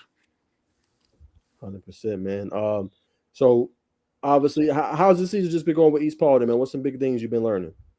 Honestly, like something that I've learned throughout the season is when you're down and out, don't give up and continue to, stride and continue to look out for your goals and try and keep the team up. As me being a young captain on the team, I really try and motivate and help the team as much as I can with even when we losing to keep everybody head up and let's try and get it done the next week. For sure. Now, there's a question that you have for Throw It to Bacon that I want to address on the show that you put, obviously, when we put it in there, you said, how do rankings go? Is it based off of your rank in your class and state, or how is it done? So were you talking about rank as far as 247, rivals on 3? Oh, yeah. All of them as in, I've heard a lot of different answers as far as in the rankings go. Mm-hmm. But I'm sure that you know quite a bit. So, I was coming to see what you thought. For sure. So from my knowledge point, basically, man, there are a lot of projections, right? So if you're a 5-star, you're projected to be a first-round pick, essentially, in the NFL draft. Sometimes you might not even, I don't know if you've ever noticed there's kind of disparity between, okay, his numbers, how is he a 5-star if his numbers is here and my numbers might be better, right? But they go based off projections, whether your height, your length, your size, your speed, your 40 time. So a lot of it is projections of how you're going to be. 4-star essentially is you're going to be a highly valuable contributor at the next level in college, right? So you're going to probably be either a day one starter or you're going to be a guy that sees the field very early, obviously, when you go off to the next level. A 3-star is you have potential. You may contribute, you may not. You're kind of more so, okay, hey, good high school player. We'll obviously see what happens in college. But more likely than not, you may be a contributor, but it'll probably take you a little bit longer. That's kind of how they like base it. But I know as you continue to perform at a high level, getting a 3-star is definitely easier than getting a 4 or 5. You kind of have to start out earlier, have these measurables that are just different from everybody else for those. But I know if you're a 3-star and you work hard and you have the stats and everything and it lines up, you're one of the best players in your state, you're more likely to get ranked. Okay. Mm-hmm. That definitely helps to see some different things. Cause I was looking at some stats the other night, and I had seen Xavier Griffin, the 5-star linebacker that's committed to Alabama, and me and his stats weren't that much apart as far as in sacks and total tackles for so far in the season. Exactly. So yeah, that's based off of when you look at his measurables, what he can do, bring to the table, him being a tweener, his size and length, like he's more projected to be okay. This guy could potentially get to the league. That's kind of how they look at it. Yeah. Okay. Mm-hmm. Yes, sir. Go ahead, Bacon. Yeah, brother. I want to start off from Michigan. You know what I mean? Don't want to dive too and probe too much in the same situation, but just what's the difference between, you know what I'm saying, playing football in Michigan and playing football down here in Georgia? Honestly, I would say the speed of the game is a lot different, like from here to up north. I would say like up north is more like run heavy, and down here is more like a pro style quarterback that can either run and pass. So it's safe to say you're more dominant back at home than you were, or it's about the same about your dominance, about being back home and down here. I mean, honestly, I didn't play like I didn't play no like high school football down there, or like nothing like that. I really only played like little league. Okay. So how long have you been down here in Georgia, brother? This is your first year, second year? I've been here somewhere about 9 years. Oh yeah, you been down here. You know the area. You know what I'm saying? I take the left. I'm be down here on the such and such lane. Yeah. For sure. So you know what I'm saying, being from Michigan, you know what I mean? Obviously it's a big I guess it's more of a bigger hoop state. People play basketball up there. So but can you play, you know what I'm saying, you got a little something in your game, or you strictly football? No, I'm not strictly football. I do wrestle and I do run track outside of football in the off season and stuff. 100%. Two sports to go hand in hand. So you know what I'm saying, for the people who don't know, what does wrestling do for you as a football player? As me playing linebacker or anybody that plays football on the defense side of the ball, it really does help you tackle, and it really does help your form as far as in tackling people in different ways to get somebody down on the ground, and a lot of stamina and having a lot of fast twitch muscles and being able to really burst. Nice. So I wanna turn pages back left to when Nigel was talking about basically how to get stars, not necessarily how to get recruited. So now knowing that information, I'm saying, how do you feel about just the whole grading process? Honestly, I feel like as long as like anybody, you work hard and you keep your head in the right space, you get good grades. And I mean you keep performing or outperforming these so-called 4 and 5 stars. I mean, eventually, I mean they're gonna have to see you. And I mean, I'm not one of the type of guys to really care for stars because I know personally a couple 4 and 5 stars, and I mean there's nothing wrong with what I'm saying, being consensually said as the best player in the nation, but when it all comes down to it to the day, you can only pick one school. So I mean, I would just say like whatever school is best for you. I mean, go ball out. 100%. Speaking of schools, you know, man, you can only pick one. You were just at Vegas this past weekend, man. It took a long flight to go out to the UNLV. So obviously the head coaches out there just got some report to his name. So just how did you feel about the visit at UNLV? I honestly would say I really loved it out there. It was a lot different than Georgia. I'm not gonna lie. Like when we got there, the city was like it was a lot faster. Yeah. And it was like nobody ever slept. It was like I woke up I woke up the next day and everybody was still woke from yesterday. That's crazy. The football down there, I would say from me watching it and me watching the players, I would really say like the players that like I really seen was his last name is Brown, the DB and I think he plays DB and safety, and then I seen the Jack. I can't think of his last name right now. He wear number 1. Think of his last name right now. Um, he played for Carrollton down here, but I could really see those players being being in good position, and they play crucial roles for the team. 100%, man. Salute the FAY Sports. Appreciate you tuning in, brother, on IG. So when you picking schools, man, what exactly are you looking for? You know what I'm saying? You're from Michigan, the Detroit area lifestyle, you know what I mean? So just what exactly are you looking for in a school to find a home? Honestly, like I would say, like some key things that I look for, like when I do go on visits, and like I look for like the team morale and like the team's culture for real, for real. I don't want to go to like no team that has a bad culture, because that could lead to a lot of different things and a lot of different outcomes throughout the season, and a Mhm. lot of different players not, as my coach would say, Coach Smith would say, dying to yourself and not being selfish. Um, I would say I'm a player that's willing to sacrifice something for the team to win.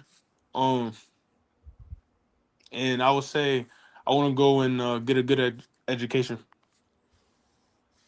100%. Speaking of education, man, what do you think your major's gonna be like? What profession or what intrigues you about education? I would say I want to go to school to learn cybersecurity. I'm into Okay. tech a lot. Um, so I would definitely try and I'm trying to definitely get into like a high tech school.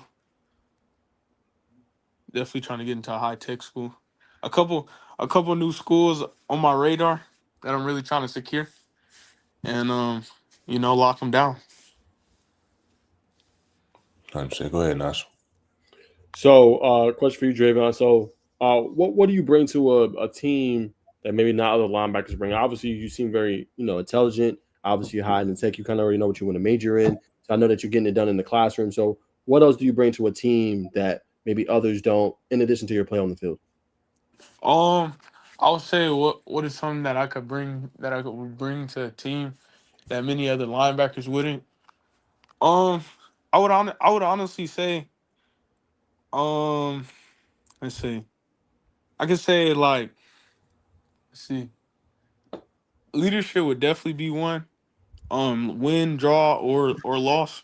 I feel like I have great leadership, and I'm not always right about some of the things I might say in the moment, but I always try and correct myself at the end of the day. Um, I'll say leadership, and I'll say like I try and pay attention to details as much as I can and tendencies on the other team. That's something that I can normally tell like week to week, as far as in like teams like tendencies and different things that I see.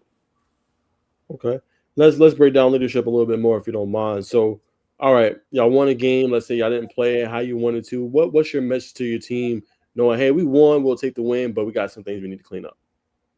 I will honestly say like although we won against Alexander, I do feel like we had a decently well game. I don't feel like we still have hit the top yet. Like we're still like, honestly, I feel like we still haven't hit our peak yet. I don't feel like we still all had our best game as one. Separately, we've all had our own games of, say one of us had 15 tackles, that's a good game for one of us, but all of us as a whole playing together, I don't think we've had one of those games yet. There it is. What do you say to your teammates after a heartbreaking loss? Came up just short, played your heart out, battled. What would be your message? I would honestly say like we did already have one of these heartbreaking losses. We lost to New Manchester by one. Mm, Against them, game 6, if I'm not mistaken, game 6. And I mean, I told them honestly, like it ain't nothing to be sad about. I mean, we didn't do the best at practice all week, and I mean, we didn't execute, and we had plays that we didn't hit, and it cost us with some very choicey penalties on the goal line when we had them pinned at the 1 yard line to get a safety. We had some very bad penalties happen down there, giving them all the way up to I think the 22 yard line, giving them a leading drive in the game, and then them also getting an onside kick coming out after halftime. Okay. All right, got you. So close loss in New Manchester. Do you feel like you guys are better for it, losing that close and knowing what you need to do moving forward? Yes, I feel like these losses have helped our team more than it's really beating our team down, saying that it really helped us to grow and see that everything that we do has to be to a level and a standard higher than what we might hold ourselves to. Period. All right. Now I want to ask, for you, what's been your favorite thing about your football journey? What have you enjoyed most about playing the sport of football? Why do you do what you do? Why do you play the sport?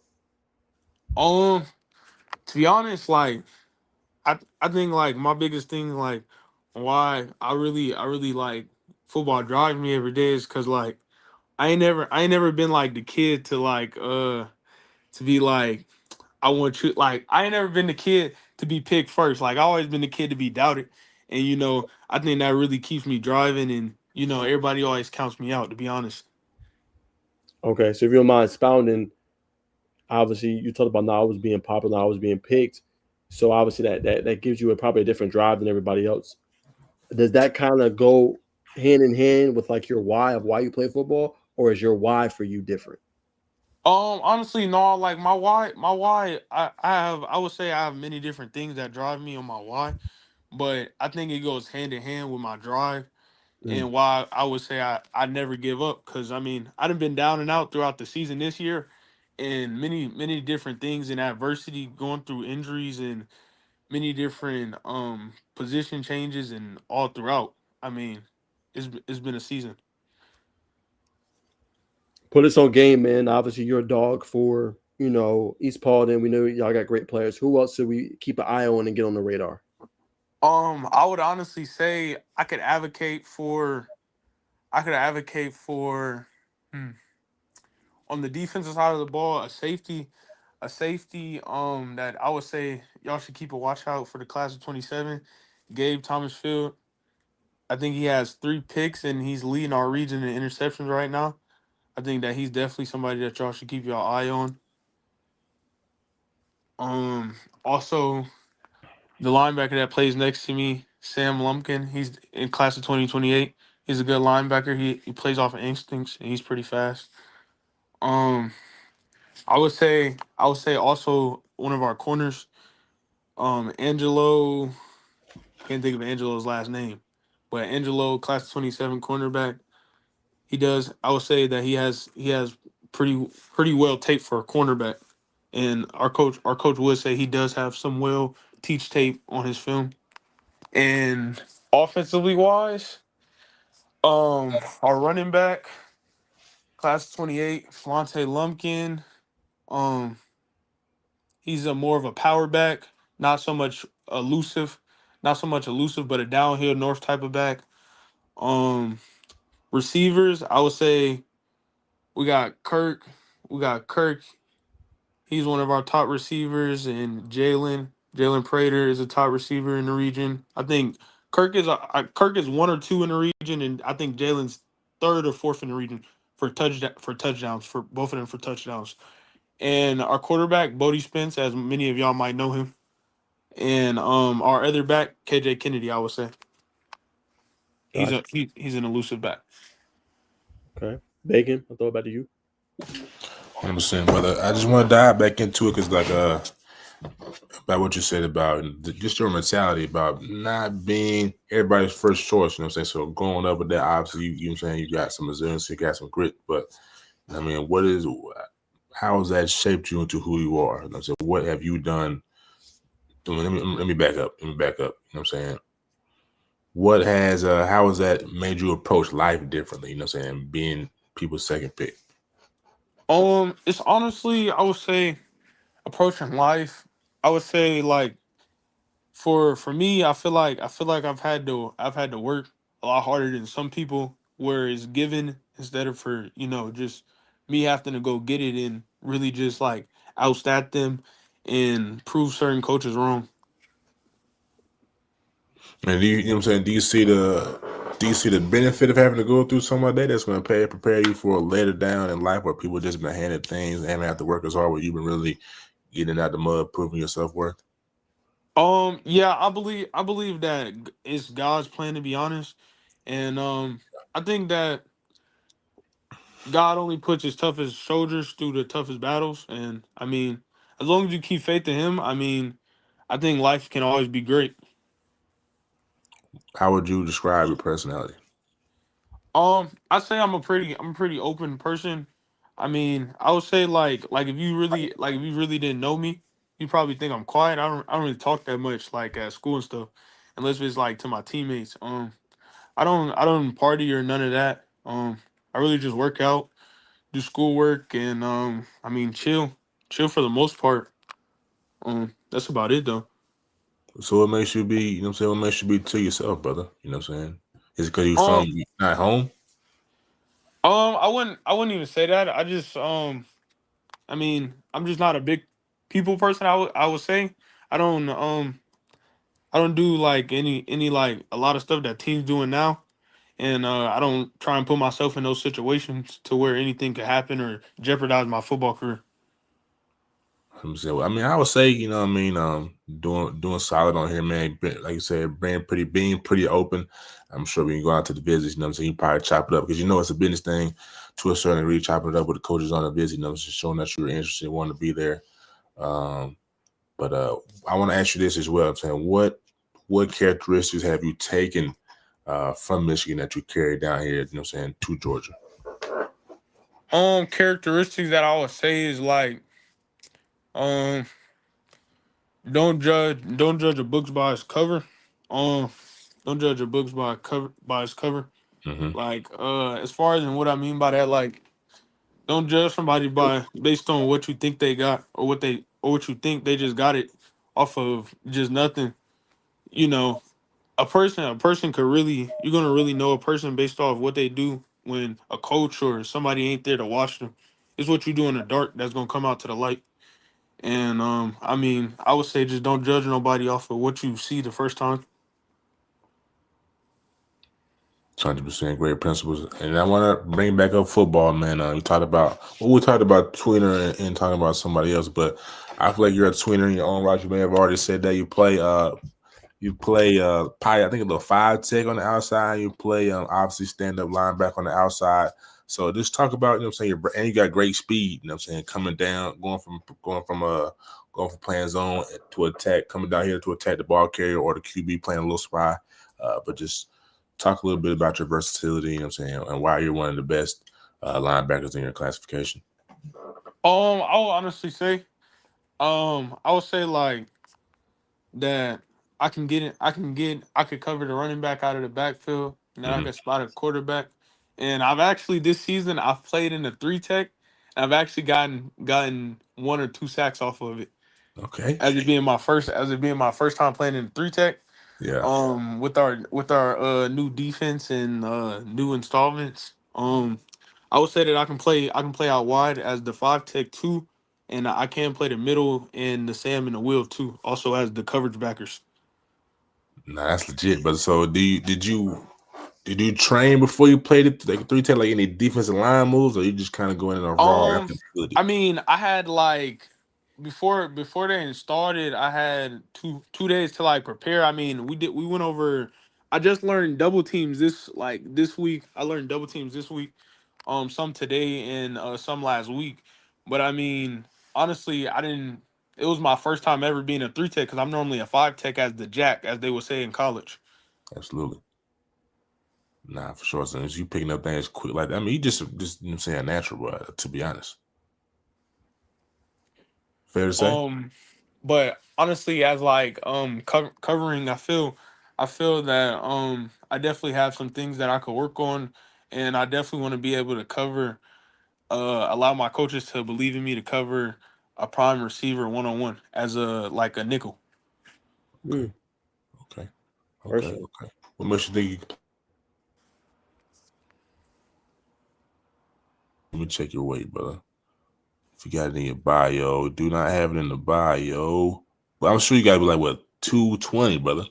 Yeah, Right? yeah, yeah, I was 220, but I actually cut down. I actually cut down a bit because I felt like I wasn't getting my same burst, my Mm. same my same lateral to running speed. So I definitely cut down. So, talking about playing nickel, you already play every position at the linebacker core. You know all the techniques, defensive line wise. When you talk about player comparison or who you watch all the time, like who you watching to kind of mold yourself in the player that you want to become. I would say like some different linebackers that I watched in college. I watched Miles Munden when he was in college. I watched CJ. I watched CJ that's at Georgia right now. Mm-hmm. I watch. Let's see. I watch Sammy Brown. That plays for Clemson. I watch number 0 Hill for Texas, the linebacker. I Anthony Hill. watch him. He's a real twitchy linebacker. He's physical. I would say I do watch the University of Miami. I watch Bain. He's a very physical DN, and I could see myself um becoming as physical as him. He's a specimen. University of Miami #1 hit their linebacker and Florida's linebackers. I would say I watch them quite often, and I've watched who else have I watched? And I watched #1 for Michigan. Him and Ohio State's #8 uh are definitely top linebackers that I watch in today's game. Nah, sound like you done watched all the top linebackers in college football, man. So if you thought this far, you know what I mean, to where do you see yourself, you know what I mean, the next 10, 15 years playing football? Like how great do you see yourself? I think the sky's the limit. I Yeah. mean, I think what you put in is what you get out. Mm-hmm. Um, I mean, as hard as you go now, it's only going to benefit you in the later future. So I mean, I believe that I could possibly do great things, and that I could probably leave East Pollard as one of the greatest linebackers to leave. There you have it, man. Couple questions. Let me not throw it back to Naj. Outside of football, man, you know what I mean? Say it real quiet to yourself, but very open, man. Just what's some hidden talents? Like, what do you do for fun, or there's some hidden talents that you got? Some hidden talents. Uh, I say I'm pretty good at 2K. I'm not gonna lie. I say I'm Yeah, pretty good at 2K. I say I like to cook. It's pretty therapeutic, and nice. I like to draw. Okay, you legit can draw. Yeah, yeah, I can draw. I'm actually starting a clothing brand.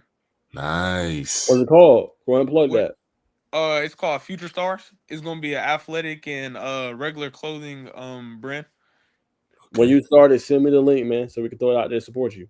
Okay, okay, yes, sir. It's gonna be like appears like for basketball teams and football teams. As in bulk, and it's gonna be nice. So are you buying the product to get, what I'm saying, get the design, or are you gonna do like the cutting, the sewing, the whole thing? I will. I already have a press and I already have the stuff in my house, but I will buy like the clothing pieces and all of that in bulk, and I'll make the stuff at home. For sure. Where'd you get the inspiration from? Honestly, I mean, I've been co-designing it ever since I was 12. The end of my was that 8th grade year. I really like got into drawing, and I had the inspiration from Capri. If y'all know who Capri is, he's a big fashion artist. I got the inspiration from him, and I just seen that he was a young teen that is a multimillionaire now, and he's actually about to buy a $2.1 million, if I'm not mistaken, house in LA. Think so. Nah, it costs in LA. Nah, for sure. So I promise last thing I throw it in Naj, man. Money, if you had to choose money or football, you know what I'm saying? Where you going? You know what I'm saying? If you had, you know what I'm saying, at his highest level, designer or all-state, all-pro, Hall of Famer linebacker, which one you gonna go with? I would honestly say the notoriety from football will forever Okay. be better than any money you get. Nah, for sure. I like that. Go ahead, Nash. Last two, man. We'll let you go, man. I know it is a school night. One, I want to ask you just what I know this is early. I know you're young. I know you don't probably always get asked, but what do you want to be remembered for before obviously you get done with either football, even when you get done with your career? What do you want to be known for or just remember for when people talk about your name, Travion Lewis? Honestly, I would say something that I would want to be remembered for. Is this in football or outside of football? You can do both. Do football and you can do outside of football. Outside of football, I would honestly just say that I would want people to say that regardless of who you are or what you come from, or I don't treat you no different than if you a guy on the street. Mm. I want everybody to say that I treat them the same, no matter how much money or how much or who you are. If you're Nick Saban or if you're just a random guy walking down the street with his dog. And then what about in football? In football, I would say that I want them to say that when the team was down and out, I never gave up. Mm. Powerful. All right. Love it, man. And I know too, man, you've been wanting me to obviously get out some of your games. We've been texting back and forth for a while. I know you've sent me some of your offers. Yep. And obviously, Georgia State was obviously a big one. Obviously, UNLV. I know you recently visited them, but I want to ask you I know you had DM me to come on the platform. So just from your vantage point, like what was just your reason of why you wanted to come on the platform? What do you feel like my platform or, coming on my YouTube handle like does for you? And just, just be honest, just in your honest opinion, just what made you want to, hey, I want to come on your platform and talk about the recap. Just what made you want to come on the platform? I would say honestly, I just honestly I've been watching and I've been looking at your joint for a minute, and I had just seen that it was kids around my age, and I seen that you were reviewing them. I was like, hey, maybe I'm gonna try and get on there. I'm gonna try and get on there. I'm gonna try and put up the best stats I got so I can get on there. You know, so I mean, honestly, I mean, I just wanted to see what it was about. And what you think now that you're on it? Oh, I think it's cool. You know what I'm saying? I think that it's definitely something that a lot of people should tune into, and that it can help them with a lot of questions that they have, and that parents that they might not know and they wondering why their kids might not be getting recruited like they want them to, or the kids might feel like they're not getting recruited. I feel like that you could help them with that. That both of y'all could help them with that and letting them have that knowledge. 100%. Last thing, I'm gonna let you go, man. Season, I can't believe that we got to say it, but season's almost over. What would you want to like? Let's go team and let's go personal. What do you want to accomplish as a team the rest of the year? What do you want to accomplish personally? I would say as a team, I'm gonna go that first. Last year we lost to Lee County, the number 3 team in Georgia, and it's been on my mind. It's always on my mind, and when people say it really brings something out of me because, I mean, don't get me wrong. I mean, they had a phenomenal team. That team by far was one of the hardest teams I've played in my high school career, and I played Langston Hughes when they were at their top, and they were a different level, definitely as far as in physicality and mentality of the players. I would say definitely trying to make it past the second round this year as a team. Okay. And then And personal. a personal goal, um, I would say finish the year out with 100 tackles and 11 sacks. I like that. 100 tackles, 11. Hey, that's a good stat line, brother. Okay. I like that. Bacon, anything else for Trayvon before we let him go, man? Yeah, I'm actually putting up his stats to see where he's at right now, and so I'm gonna keep track. I'm gonna be watching you the rest of the way, brother. On Max Prep, our coach, whatchamacallit, he has a sheet. They keep our all of our whole season from Oh yeah, they go back and they check on them because some of them are mistaken, but a lot of our games are false on Max Prep. He told us don't look at Max Prep and just come to him for our stats. So I know I will have all of our real stats posted game 10, and hopefully I can get to that 100 mark. Nah, 100%. Well, week 10, brother, we gonna come straight to your DM, brother, to see where you at and see what I'm saying. Follow up with you, man. But nah, I mean, thoroughly impressed, brother. And like I said, I watched your film before you got on, man. I think the sky's the limit. You work hard. You got that mentality for it. I don't know why I'm thinking Vontaze Burfict. You know what I'm saying? If you know what that is, I know you're a little more modern. You know what I'm saying? You're a little more versatile. But that's the vibe I'm picking up from you, brother. But just keep going, brother. Don't let anybody tell you can't do nothing, as you already know. And when you get on, brother, you know what I'm saying? Don't hesitate to send us, you know what I'm saying? Send some fire. Send some of that merch, brother. Oh yeah, man. I definitely once it's fully dropped and once it's fully dropped and everything's on, I'm definitely gonna send Najee some stuff and let y'all try it and see what y'all think. For sure, man. No rush, man. I appreciate you for coming on, brother. Yes, Oh sir. yeah, thank Appreciate you, y'all. man. Anytime. All right, man. Trevion Lewis, man. Appreciate him coming on the platform. Trevion, too, if you're still there, man, hit my DM on Instagram. I'm gonna break down your film as well. Okay. I don't think I have yet. So if you still, I know you're still in the background, drop me your film on Instagram DM.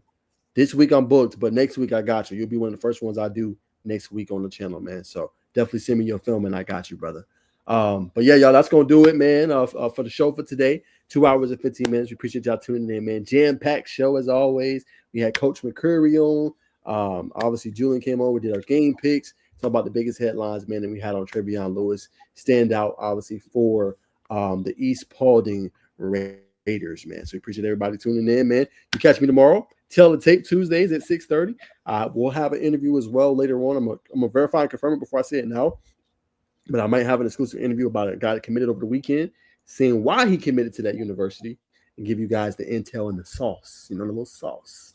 But we'll see what happens there. And then Wednesday, Bacon. And then Wednesday, I'll be back for my The Truth with Najee Wilkins. It's becoming a low-key hit. Some of y'all college football fans have been tapping in. So we'll break down all the college stuff.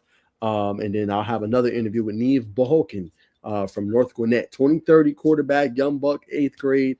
Wanted to come on my platform as well, requested to come on the platform. So we'll interview him as well. And then me and Bacon will be back on Thursday. I got to reach out again. I give him the links and everything, Bacon. So hopefully it goes well. But big time guest on Thursday. Fingers crossed. And brother, we got that AP poll to look at. I did a video on it. I don't know if you saw. I watched it like 5 times. I appreciate it. I did a video on the AP poll, brother, for basketball that dropped today, man. So we got to break that down on the show and give our thoughts. Duke was actually ranked higher than I thought. I know he was like, Duke's too low. Duke 10, Duke 12. Duke was ranked 6. So we'll have to talk about that on Thursday. Nah, I'm saying, but I'm looking forward to it, man. I think Kansas is still rated a little low, man. They got the I think they were man from Africa, Cole Rosario, who I like as well, man. They got 17, a squad, right? Somewhere 17, 18, somewhere around in there, yeah. My biggest one, Darren Peterson. How good would he be? I think Darren Peterson can shot the world this year. I know, because Coach Self said it's the best freshman he's ever coached, and he's coached some good freshmen, so that's saying a lot. Joel Embiid, yes. Come on, Andrew Wiggins, he's coached some good ones. Nah, facts. So, ladies and gentlemen, stay tuned for Thursday, man. Mark your calendar on your phones. Set that reminder. Matter of fact, go on Najee Wilkins Bacon Network and hit that bell so you're notified for every post and every time we go live. 8 o'clock sharp on Thursday, man. You're gonna get everything you need to know from high school to college to the pros, and maybe a little ABL, a little African Basketball League, man. Luau Deng is doing his thing, as we talked about for Georgia Tech. What's his name? The big, help me out, Naj. Muhammad Silla, you know what I mean, from the African Basketball League. They play a lot of pros over there, which is another reason why he's probably under radar right now, one and done for next year's NBA draft. Exactly. So, yeah, y'all stay tuned, man. Like I said, we're going to have the basketball cover. For me and Bacon, we do it all. We do college, do high school, and we also do the pros with basketball, and then we do high school and college for football as well, man. So, like I said, man, we're going to keep busting down that door, man, so finally one breaks open, and obviously we see people who's messing with the platform, so we're going to keep it going, man. But you can catch me and Bacon Thursday. You can catch me the rest of the week for all the shows as well, man. But that's going to do another edition of the Sizzling News Podcast. Yes, sir, man. Y'all know what to do every Monday night at 6:45, man. We will see y'all in the next one. Peace. Peace.